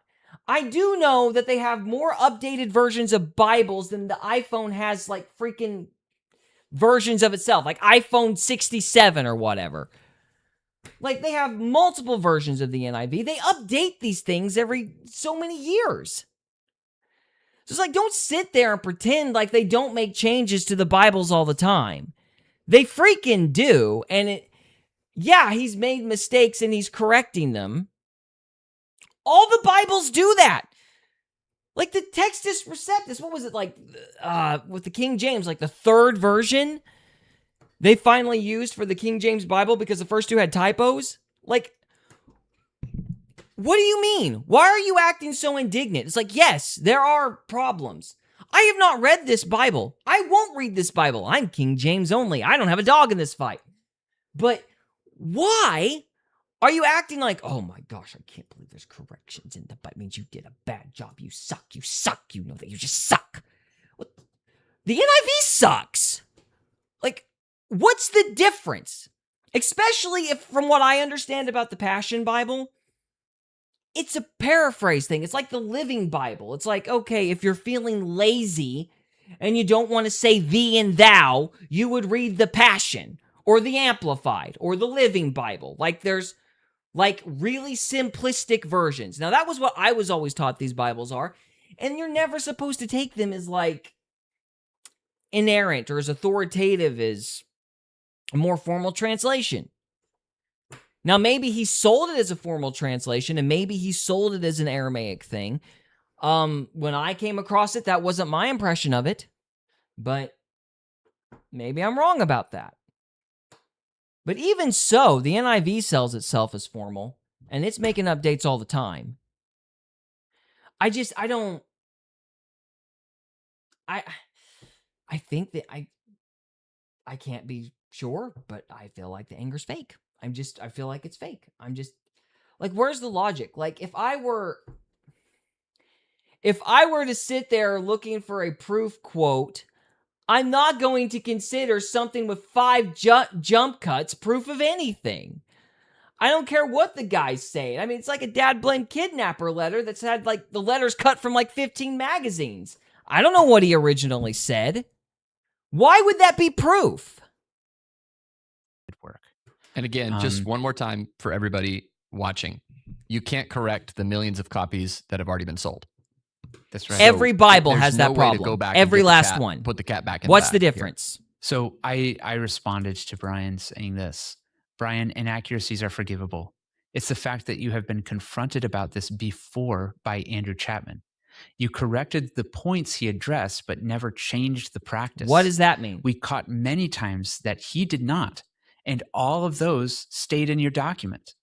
This What are you is not talking about about? being wrong. It is about being dishonest. It's not enough for you to just quietly update the document. You have to acknowledge Every that Bible you have been translation that I've copying heard of the does work that. of others, not just Alexander. I know about much more.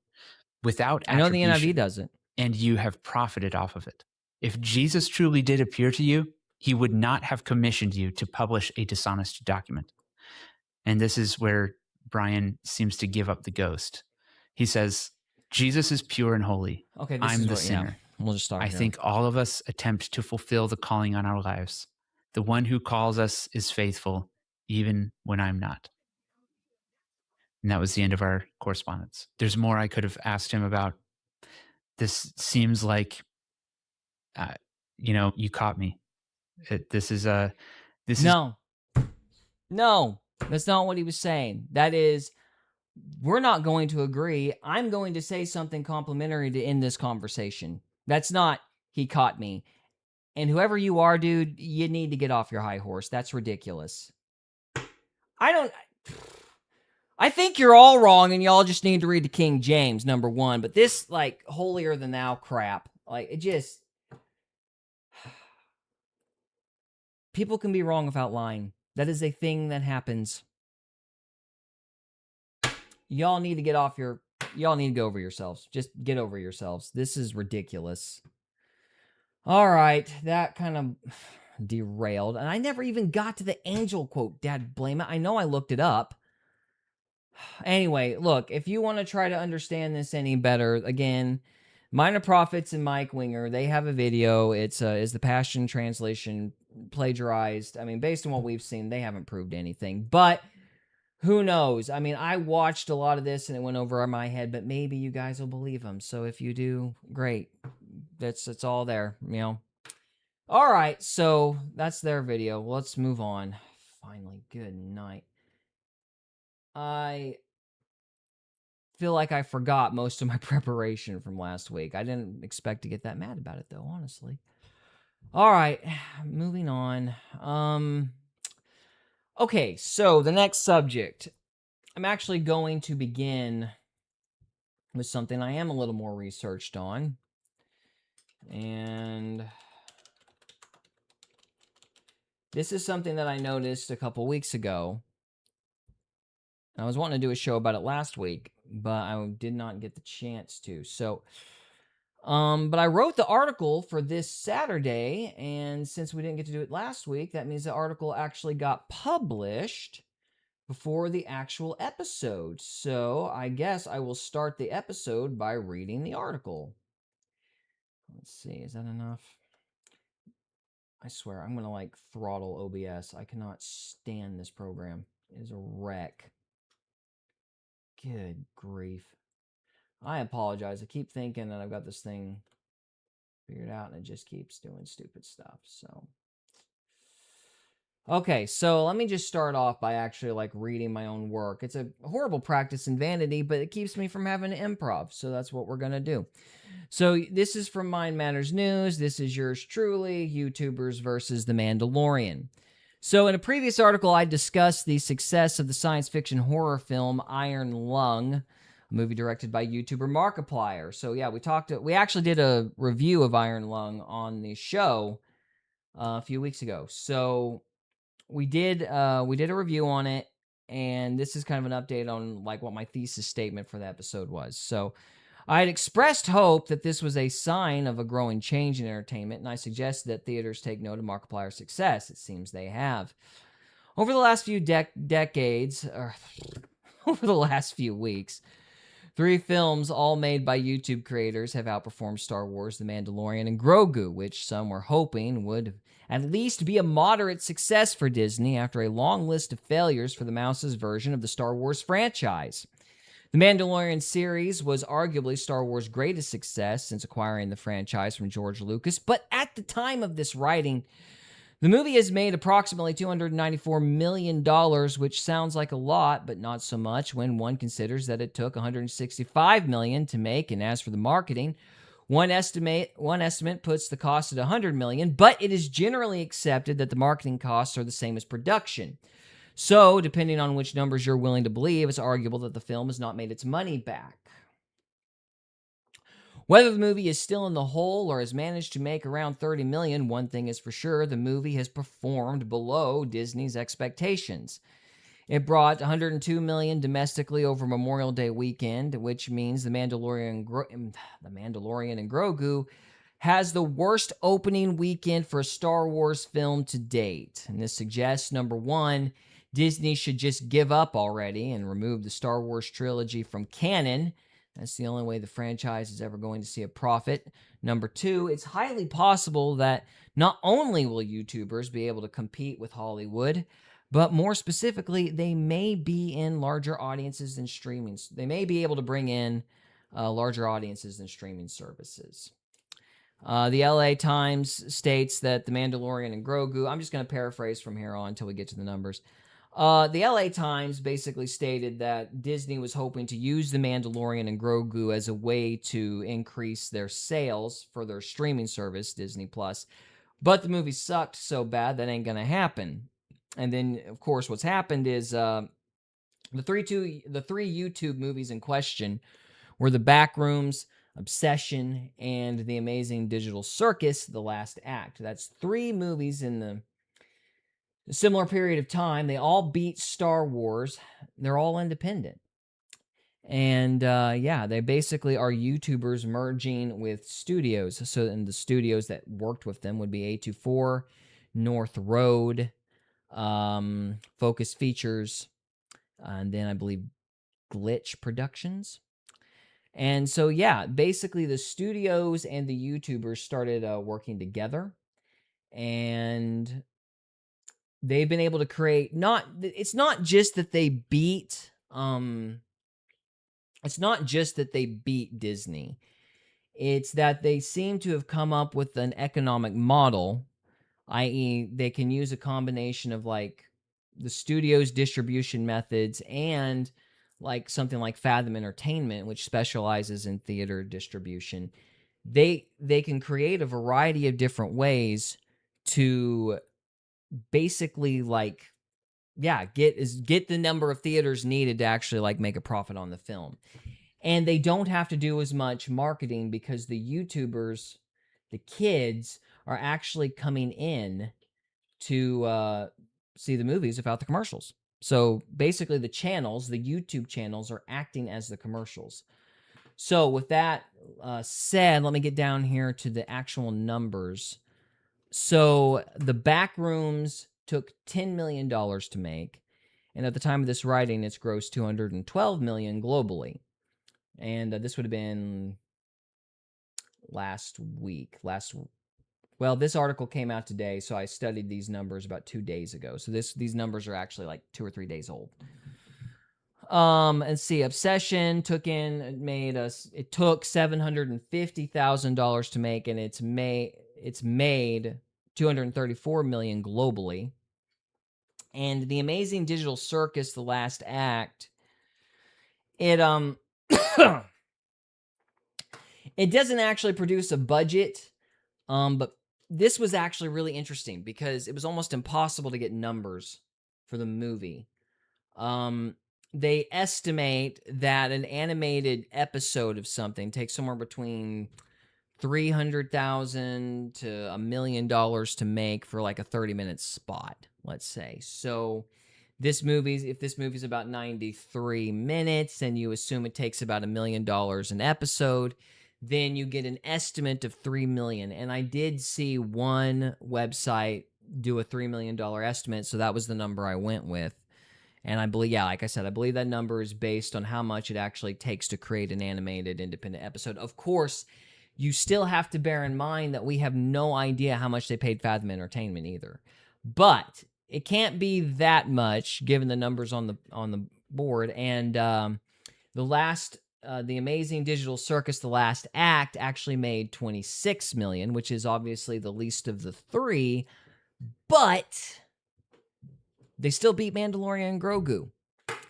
So, moral of the story is Disney really, really needs to rethink their Star Wars strategy, but also the YouTubers are, they're making an impact, they're making a difference. And they're actually changing, they're not just making it possible for independent films to be popular, but they're changing the economic model. And so that begs the question, should Christians, should they actually try to copy this? Like, should Christian YouTubers get into this? Should the Christian community actually try to get ahead of what's obviously coming down the pike? Because the thing about Hollywood is they're going to drag their feet and kick and scream and carry on, trying to pretend like the old system is still relevant when it clearly isn't. So, they're going to be behind the curve. And I worry a little bit about Angel, because Angel's been doing some things that have disturbed me. They've obviously had a lot of lawsuits and stuff going on. We've talked about Angel Studios and the whole Animal Farm controversy of late. That was actually quite a big deal. And it wasn't just Angel Studios. It wasn't just Animal Farm. It was the House of David. When we did the reviews of the House of David, now I don't know if that was Angel Studios specifically, but one of the guys who helps with The Chosen was involved in it. And you were seeing a lot of concessions to the whole girl power narrative and the DEI stuff. Like, you could tell that there had been a give and take for the DEI mentality, I guess you would say. And they had to do that to get this thing to run on certain platforms. Deals were made. Compromises to the story were made to basically line up with Amazon's contract. So that's a result of the studio system. That's why the studio system is such a problem, because as long as these guys are like operating in the traditional circles, you know, they're going to have to listen to the people with the government money that are trying to set the narrative. And they're going to, you know, they're going to let the Christians participate a little bit, but they're not going to let the Christians get too powerful. They're not going to let them really play in the reindeer games, as it were. So the question is, if you've got a new economic model actually getting set up for the YouTubers, then maybe Christians should start thinking about actually building channels, building organic audiences that aren't dependent on marketing and can basically appeal to theaters directly, much like the churches did in the early days of this thing. Back during, was it Fireproof? I wasn't a big fan of Fireproof, but I believe the churches really helped get the theater distribution spread across in that regard. You may be looking at something similar, but instead of pushing it through churches, you're going to be pushing it through YouTube channels. That might be something that people need to start thinking about. And maybe Christian studios need to start looking at YouTubers to push, like Ruslan KD or somebody, to start pushing like Christian projects. So it's interesting. But here's the problem, and I'm just kind of like speculating here. I do wonder if YouTube is actually going to if YouTube's actually going to let the YouTubers get this powerful. Because I do feel like there's some palms being greased. I do worry that YouTube might manage a decline if it means keeping Hollywood in power and keeping the power somewhat centralized. Because if the creators can tell whatever stories they want, well, it's going to be very hard for these guys to control the narrative. One of the things I mentioned actually was The Amazing Digital Circus, The Last Act. Like, that movie is interesting because if you've seen The Amazing Digital Circus or any episodes of The Amazing Digital Circus, then you know that the content for all the jokes and the crass humor and the, edgy teenager window dressing, the fundamental question in that story is basically human consciousness versus AI. And it is wrestling with the meaning of existence and consciousness. And enough people were interested in the answer to that question.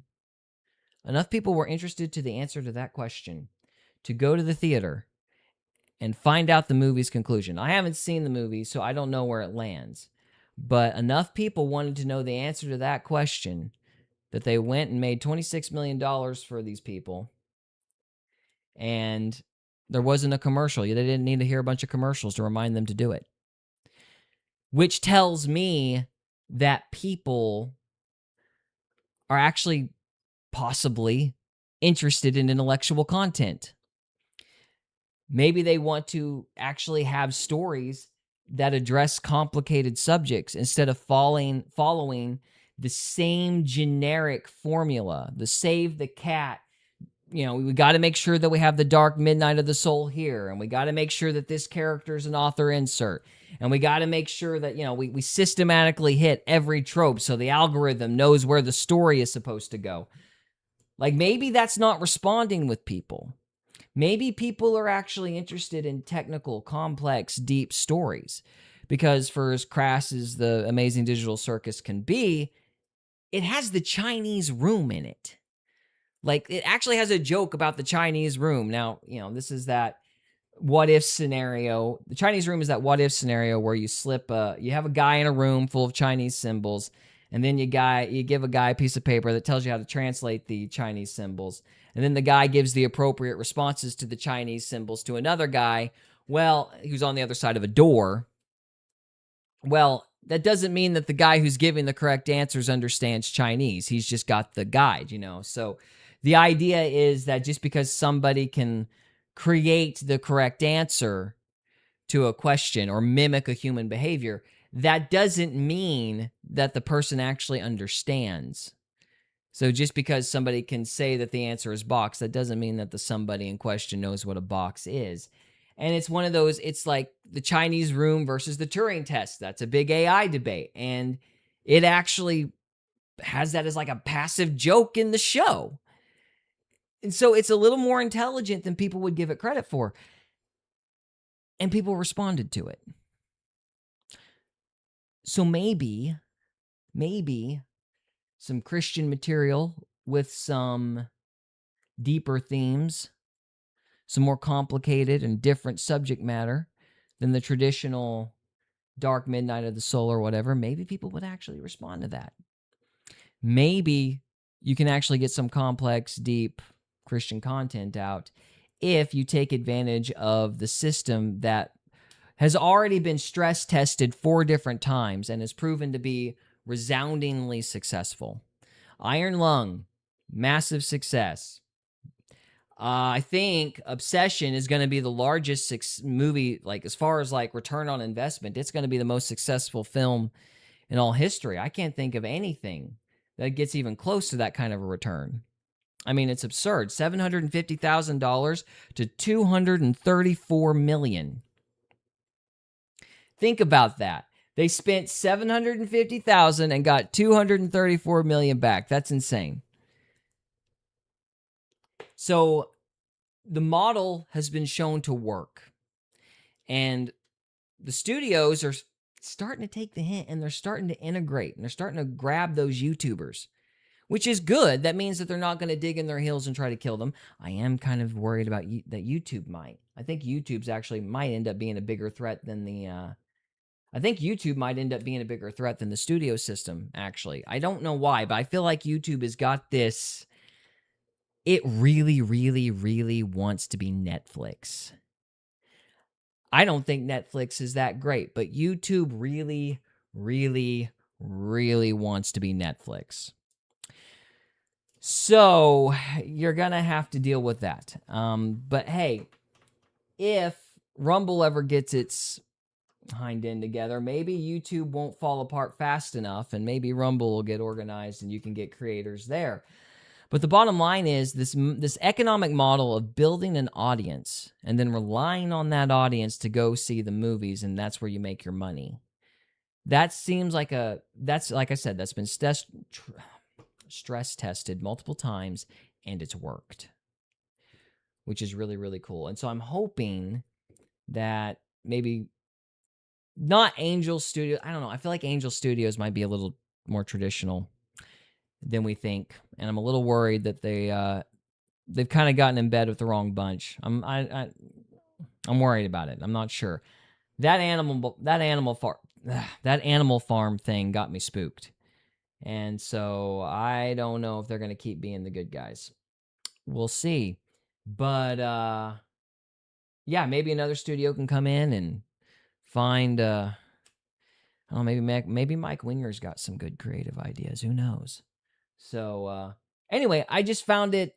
I find what I saw over the weekend to be very encouraging. And the best part was that when I went to the theater, I watched Backrooms and I watched Obsession. And I've never felt like the oldest guy in a room before, but I did there. It has been over a decade since I've seen a theater so full. I saw, there was like 2 or 3 seats left, and everybody actually showed up. Like it was an almost sold out theater. I cannot remember the last time I saw an almost sold out theater. I know it's been north of a decade. I know it has. they'll buy the tickets for the theaters, you know. But that doesn't, or at least I suspect that's what they're doing. But I've seen theaters that look fuller than they actually are. I've seen that before, but I've never actually seen, really since they started like making you pick your seat at these theaters, I've never seen them actually make you pick your seat and then everybody who's picked a seat actually show up. I've never seen that before. But they did for the Backrooms. And because that was like the 8 o'clock show that I went to. And they were all kids, like out of high school, maybe just starting college, kids. And that was encouraging because that means kids are willing to go to a theater, which they were saying after COVID they just would never do. And I mean, I've never bought that. I don't think COVID actually killed the theater. I think it's the crap media. So kids are still able to go to the theater, or they still want to go to the theater. They'll ask to go to the theater if it's for their person that they're following. YouTubers are replacing celebrities. So Mike Winger might end up more popular than Brad Pitt, who knows? But anyway.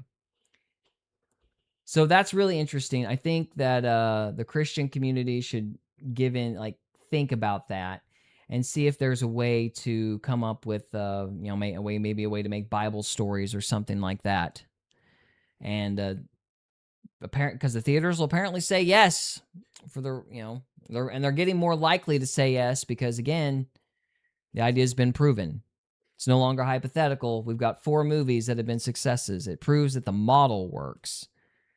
And now that we've got proof that the model works, I can think there's good things coming in the future.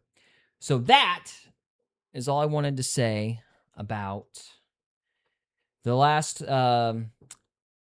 week, about Obsessions and Backrooms and The Amazing Digital Circus, the last act.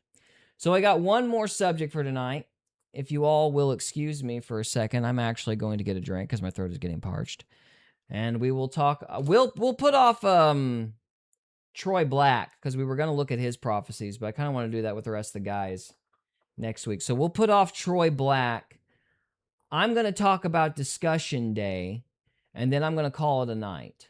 So give me just a minute. Let me get something to drink.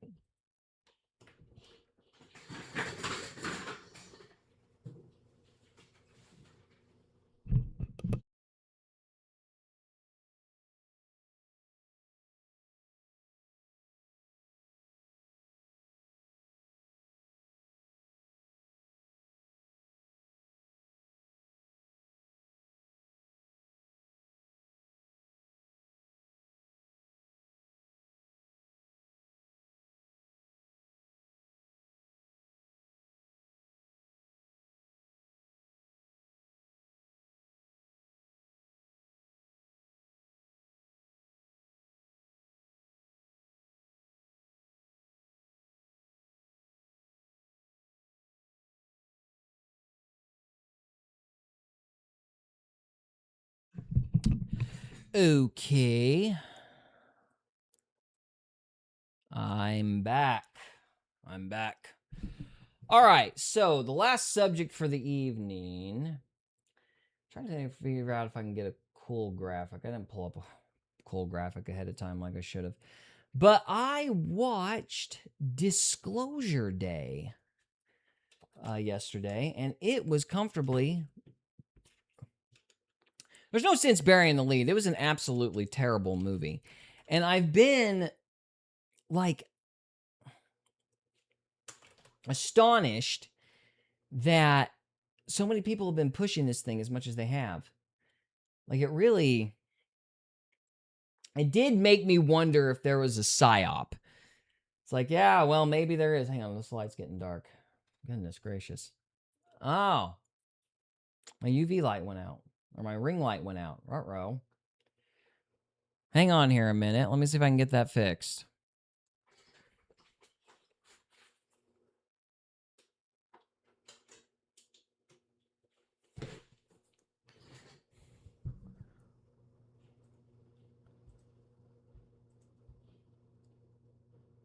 Huh. There we go. That was weird. Okay, yeah, Disclosure Day. So I watched Disclosure Day. It was absolutely awful. One of the worst movies I've seen in a long time. which is saying a lot because I've been doing a review series on The Force Awakens. I've been getting ready for that from Mind Matters News. I forgot how bad that movie was. No, this movie's terrible. And I thought, like, it's so bad, it made me seriously consider that the whole, like, this is predictive programming thing might be true. Because I could not fathom how anybody but a bureaucrat could put something like that out to the public and think it's worth seeing. But apparently, yes, that is the case. So, all right, I guess the best thing to do is to explain the plot.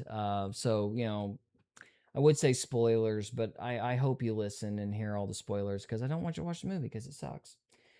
So anyway, so Disclosure Day. It starts out with a guy in a boxing ring, and he's supposed to meet people at this boxing thing. They've kidnapped his girlfriend. They're like, hey, you know, give us this doodad. And he's like, all right, I'll give you the doodad or whatever. So they hold him at gunpoint or whatever, and then Colin Firth shows up, and he's all evil. So, yeah, Amy says, Spielberg was saying something like he figured it would make people doubt their faith. That's what I heard. Silly. Yeah, it's funnier when you realize how much the movie sucks. It's like, dude, if you're going to sit here and be pretentious, can you at least make a good film first? That would be great. But he did not. So, yeah, that's the thing is the guy's girlfriend, the person he's trying to save at the start of the film, she's a nun. So that's where all the religious stuff comes in. And it's very, very forced because, you know, obviously they escape and he's got some device that scares Colin Hearn off. And, you know, the whole movie is like this chase sequence. And when the boyfriend finally gets her to some, like, you know, farmhouse, because there's always got to be like an abandoned farmhouse in these things. He finally tells her about the aliens, and her first thought, the first thing she says is, well, this is going to make people quit believing in God. And it's like, why? I don't know about anybody else, but I've always been like, you know, space is big. I don't know why in the world God would make space and then not put anything in it. That's just me. I don't know if the aliens can get here. I don't know if, you know, if they're maybe millions of miles apart. I have no clue. I'm not super interested in the particulars, but just the idea that God would make all this stuff and then make it, you know, vacant didn't make any sense to me. And so I think a lot of Christians actually feel that way. So the idea that, oh, aliens are going to destroy our faith, it's like, why, dude? I think what they believe is, that they think that we take this notion of human exceptionalism and they kind of equivocate it. I might be getting the term wrong. Hang on a minute. But there's this doctrine, you know, that's like when they all believed that everything revolved around the earth. I think it was called geocentrism. Let me Google that, make sure that's right. I don't want to tell you wrong here. So, geocentrism. Yeah, geocentrism definition, right. I know I'm right. So it's the two competing historical frameworks for describing the layout of the solar system. Yeah, the geocentric Earth-centered, that would be like a solar system revolving around the Earth. Heliocentric is the sun-centered model, which is what's right. So I think they're equivocating like belief in God with geocentrism.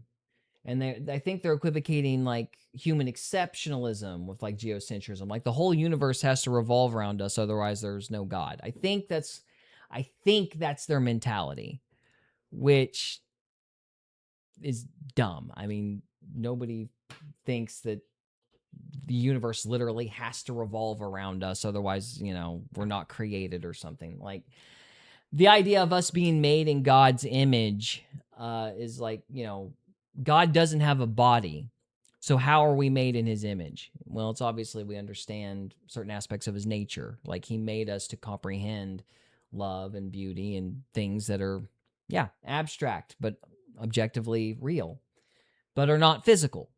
So anyway, But they seem to think that, if we're not the center of the universe, then we're going to like lose our faith or something. And they seem to believe, I guess the thing is, they seem to believe that religion somehow implies that mankind is like got to be the best thing ever. And if somehow you can disprove that, then you can disprove God. Because maybe they think religion is like egocentric, perhaps, or something. I don't know. Anyway, it's dumb. But she automatically assumes that everybody's going to lose their faith. And,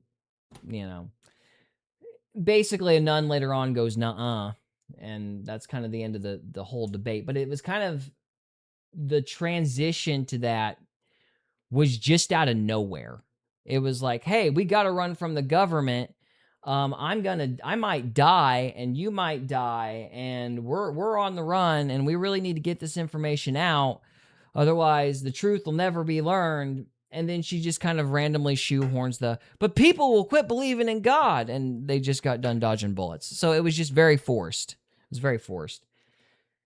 So anyway, after they have that conversation, the guy still decides he's going to share the info, but he goes to walk in some field to get cell phone service because there's a guy building a house that's like a set for a house, and you don't know why he's building the house. And that's supposed to be some mystery box where we got to care about. But anyway, while he's gone, Colin Firth grabs that device that helped the kid get away the first time. I guess there's 3 of them total, so Colin Firth has got one of these. And so he grabs it, and apparently it helps you jump into people's minds. This little doodad gives you psychic powers. So he jumps in the girl's mind, and he figures out where they're at.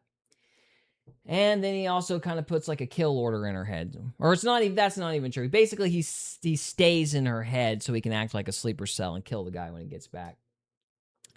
And the guy eventually gets back, and this might be the dumbest scene. There's a lot of dumb scenes in here, but as the guy's coming back, this whole motorcade surrounds the farmhouse, and this dude, like, he literally goes through the fence, and he literally just steals one of their cars, and the keys are in the cup holder. I mean, it's just so lazy. And so obviously he jumps in the car, and then he runs to the farmhouse and grabs a girl, and it turns out it's Colin Firth, and he tries to stab him, and then she stabs herself to get rid of Colin Firth, and hilarity ensues. But anyway, by the end, this back and forth goes on for 2 hours too long. And so by the end, I guess I need to key this up too.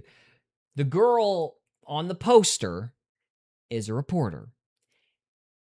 And basically she looks at a cardinal. That's another thing. All the CGI looks like it did 30 years ago. Like, this is for something that's supposed to be preaching, oh, you're going to lose your faith in God and this is going to change the world. For something that's supposed to be so groundbreaking, it really does have to, you would think they'd at least give it modern technology. It doesn't. I mean, it looks like it's Chronicles of Narnia bad. It's Chronicles of Narnia bad. Like, I mean, the animals are terrible. So anyway, the news reporter sees a CGI cardinal, and this CGI cardinal, for whatever reason, gives her psychic powers. I don't know why other birds didn't give her psychic powers, but this one gave her psychic powers. We never figure out why. And she's a weather girl. And so she goes to her job after getting the psychic powers and starts doing her best pentatonics impression. It's kind of this thing. And apparently that's supposed to represent math. And so apparently they figure out, the guy building the house figures out she's super smart, and he contacts the guy in the field to go get her, but she's got psychic powers, so she's heading to them anyway. Yeah. Anyway, they eventually meet up, and they all go back to the news station at the end of the film.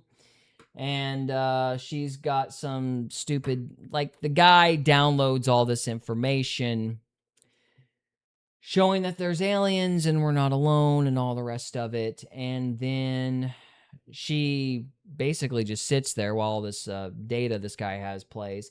And then at the end of the film, for no apparent reason, and there's really very little indication that this is coming, at the end of the film, they roll in this old, like, half paralytic gray, and it gets up and it like almost kisses the guy as it's whispering to him. It's really weird and uncomfortable.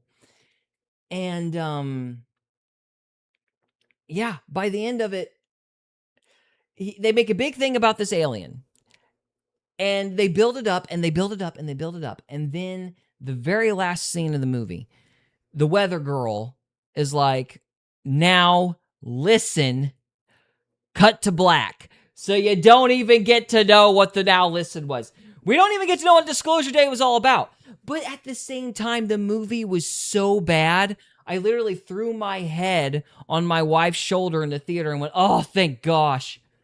Like, I said it out loud. I didn't even care. It was like a legitimate emotional response. I was so exhausted by the end of the film. I didn't even care what she had to say. I just wanted to go home. So, yeah, that was Disclosure. Absolutely terrible movie. So anyway, other terrible things about it. They had this idea that the aliens would, because the reporter and the guy, they'd been abducted as kids, because, of course they have. It's like, there was a, this is the other thing. I don't know why Stephen King made this movie, because he made a sci-fi special that's basically the same idea.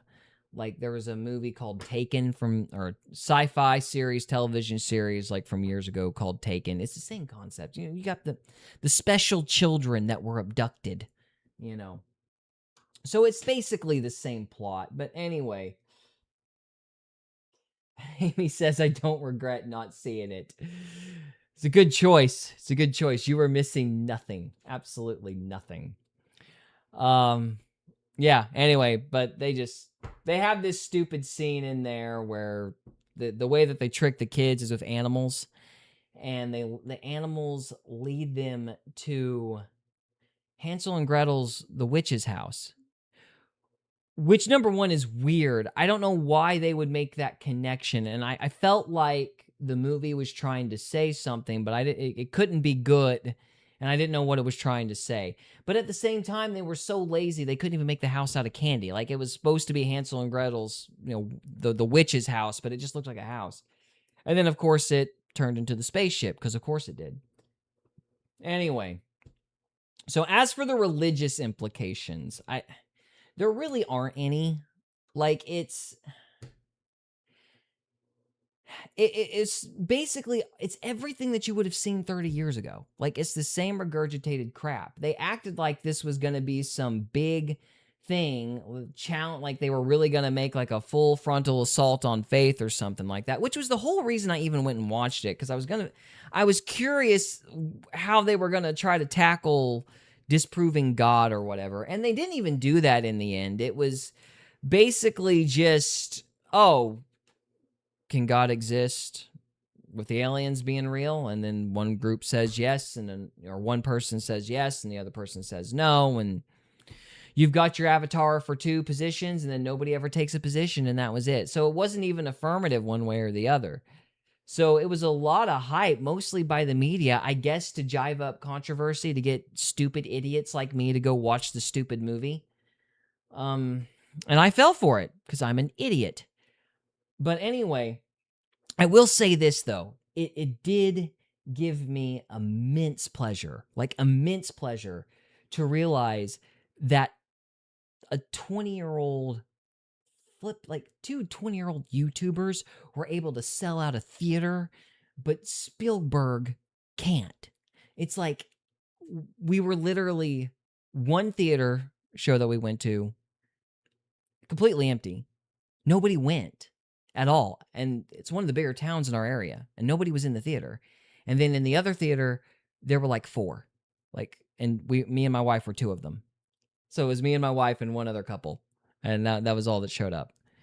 And I wasn't even there because I wanted to be. I was there because I was writing a review. So I was like, the old system's dead. Hollywood has to be dead at this point. Like, what else could that mean? Like, Steven Spielberg was like the cinema king for forever, and he can't draw in a crowd. And the other thing that was crazy about it was the significance of the newsroom. Like, they were going to disclose everything in a newsroom out of Kansas City. And I'm like, nobody would do that. Twitter is a thing. Twitter exists. Facebook exists. Like, I don't know anybody who still watches the local news. Like, I'm sure some people do, but I don't know them. You know? So, it's like Spielberg didn't even understand, like, the implications of technology in the last 30 years. This is like something that should have been made in 2008 or 2005. Not something that was going to describe disclosure in the modern world. So, yeah, I mean, it just seemed like a giant waste of time, and it shows that they're really... Hollywood is out of date in terms of what it actually in terms of what people actually believe about aliens. Like, nobody's even... At this point, the world is so crazy. I don't even think if we learned aliens existed, there'd be like that many people shocked. It's just like, well, it's one more conspiracy theory to get proven, you know? So there's that. And then it doesn't understand its technology. Like, you know, it doesn't understand like how social media affects the world and it affects the disbursement of information, if you will. And it still thinks it's relevant. It still thinks the news media is relevant. Somebody suggested that they were basically trying to make the news media relevant again. Like it was like a prophecy sort of thing. I don't know if they buy that. I think Steven Spielberg's just old, and I don't think he realized how outdated like local news channels for the disbursement of information even are. I just don't think he knew. I don't think they're trying to normalize it again. I just don't think they realize how far behind they are. But that's just me. That could be bias. Oh, there was something else, and I lost my train of thought. Anyway, so yeah, it's not a great movie. I think the other thing is, religious implications aside, it really didn't have anything. It was very lackluster for all the media attention that statement got. But those implications aside, the other thing is, it's one of those movies that is so married, and I think this might have been at least adjacent to one of my points. It's another thing that's antiquated. These people do not understand that formulaic writing, the don't save the cat stuff, the dark midnight of the soul, the everyman, the author insert, that stuff doesn't work anymore. Like, people are seeing through these carefully structured storylines. They want to hear like deeper questions. They recognize when you're forcing the dark midnight of the soul into a situation. And yeah, everything is like all these little plot points. They're just kind of sewed together as sloppily as possible. Like, there's no narrative sense to it. It's just, okay, we want everyman, bunch of random stuff happens. Now we want midnight of the soul, bunch of random stuff happens. And there's no, and then, and because of this happens. There's no connective tissue in the story. It's just random events, rapid fired through jump cuts as fast as possible. And it makes for a really crappy story. And that just doesn't work anymore. Amy says, they should let someone else have a turn at making movies. I completely agree. These people do not understand how in the world to tell us. Like, they don't understand the younger generation. They barely remember how to tell a story. And that's why I brought up the YouTube section earlier, because I think the YouTubers are going to end up breaking the door down. Because as much as I suspect YouTube doesn't want this to happen, I think it's a genie back in the bottle type of thing. And I think once people realize once the theaters realize they can make money just by hiring local talent, and once the YouTubers realize that there are systems to actually get their movies out there if they actually make enough money to produce a movie, I mean, you no longer need the distribution model of Hollywood. And once people see that, they're not going to want it back because those movies suck anyway, and they've sucked for about a decade. So I'm thinking there's gonna be a whole other generation that gets to make movies. And I think your statement is much more profound than you know, or than maybe you realize, because like when I went and saw Backrooms, and I went and saw what was it, Obsession. Like those kids, like they were like legitimate kids. I hadn't seen like kids in a theater in forever. And I mean, yeah, the movies weren't great. You know what I mean? Like they weren't like they weren't like Schindler's List or Saving Private Ryan. Like these weren't high art. Like these were like mid 2000s level horror films. Not bad, but not particularly good movies. They were okay. They had a coherent enough story. But those kids were packed and they were so starved for even something that mediocre. And I think part of the reason is what you're pointing out. These younger kids, they've been run out of the process. There's this old guard that's circling the wagons and not letting new blood into the system. And they're dying because they won't let new blood into the system. I don't think COVID has anything to do with it. I think these stories are getting more and more incoherent and more preachy because the community that's actually telling the stories is getting smaller and smaller. And the lack of theater attendance is people are just realizing this stuff isn't for me. But if the YouTubers break into the theater system, Hollywood becomes irrelevant. And I'm kind of hoping that'll happen. But as for the disclosure day, don't expect it to shatter your faith. That ain't gonna happen. It's a pretty uncompelling argument. So there it is. One more thing. I don't know if this is kind of funny, but people were out there saying that this was gonna be some dad blame psyop, and I don't know if that was true or not, but one thing I thought was kind of funny is this picture came out. Actually, as I was watching the movie, this picture showed up on my Twitter feed, and it was just kind of funny. I don't really buy it because nobody's confirmed anything one way or the other, but come here. There we go. But yeah, so apparently this picture's been circulating around Twitter. Apparently Trump was having some kind of meeting with the Nordics or the Argothans or some silly race. So it's pretty good for AI if it's AI, but whatever it is, I just thought it was funny. So I saw this literally as I was watching Disclosure, and for a brief moment, I was like, "It's begun! They're doing another dump!" But then everybody just started arguing about whether or not this one picture was real, so nothing came of it. So anyway, that was just a little humorous. I thought I'd show that picture. If you know where that picture came from, let me know, because I have no clue. I've been trying to get to the bottom of that picture as the day went on, and I was never able to do it. So if you know, please let me know. I'd appreciate it. So, all right, guys, thank you very much for sticking with us. I appreciate it. Trevor and Cody hopefully will be here next week, and hopefully my technical issues will not continue. I think I've isolated the problem, and really it's probably just going to amount to not playing the intro because my graphics card's doing something goofy. And that should keep the computer from crashing in the future. But we'll see, though. We'll see. But yeah, Cody and Trevor should be here next week, and that's all I got. I'm going to wrap it up for the evening. Amy, thanks for interacting and talking with me. I appreciate it. And guys, thank you so much for watching, and we'll see you next time.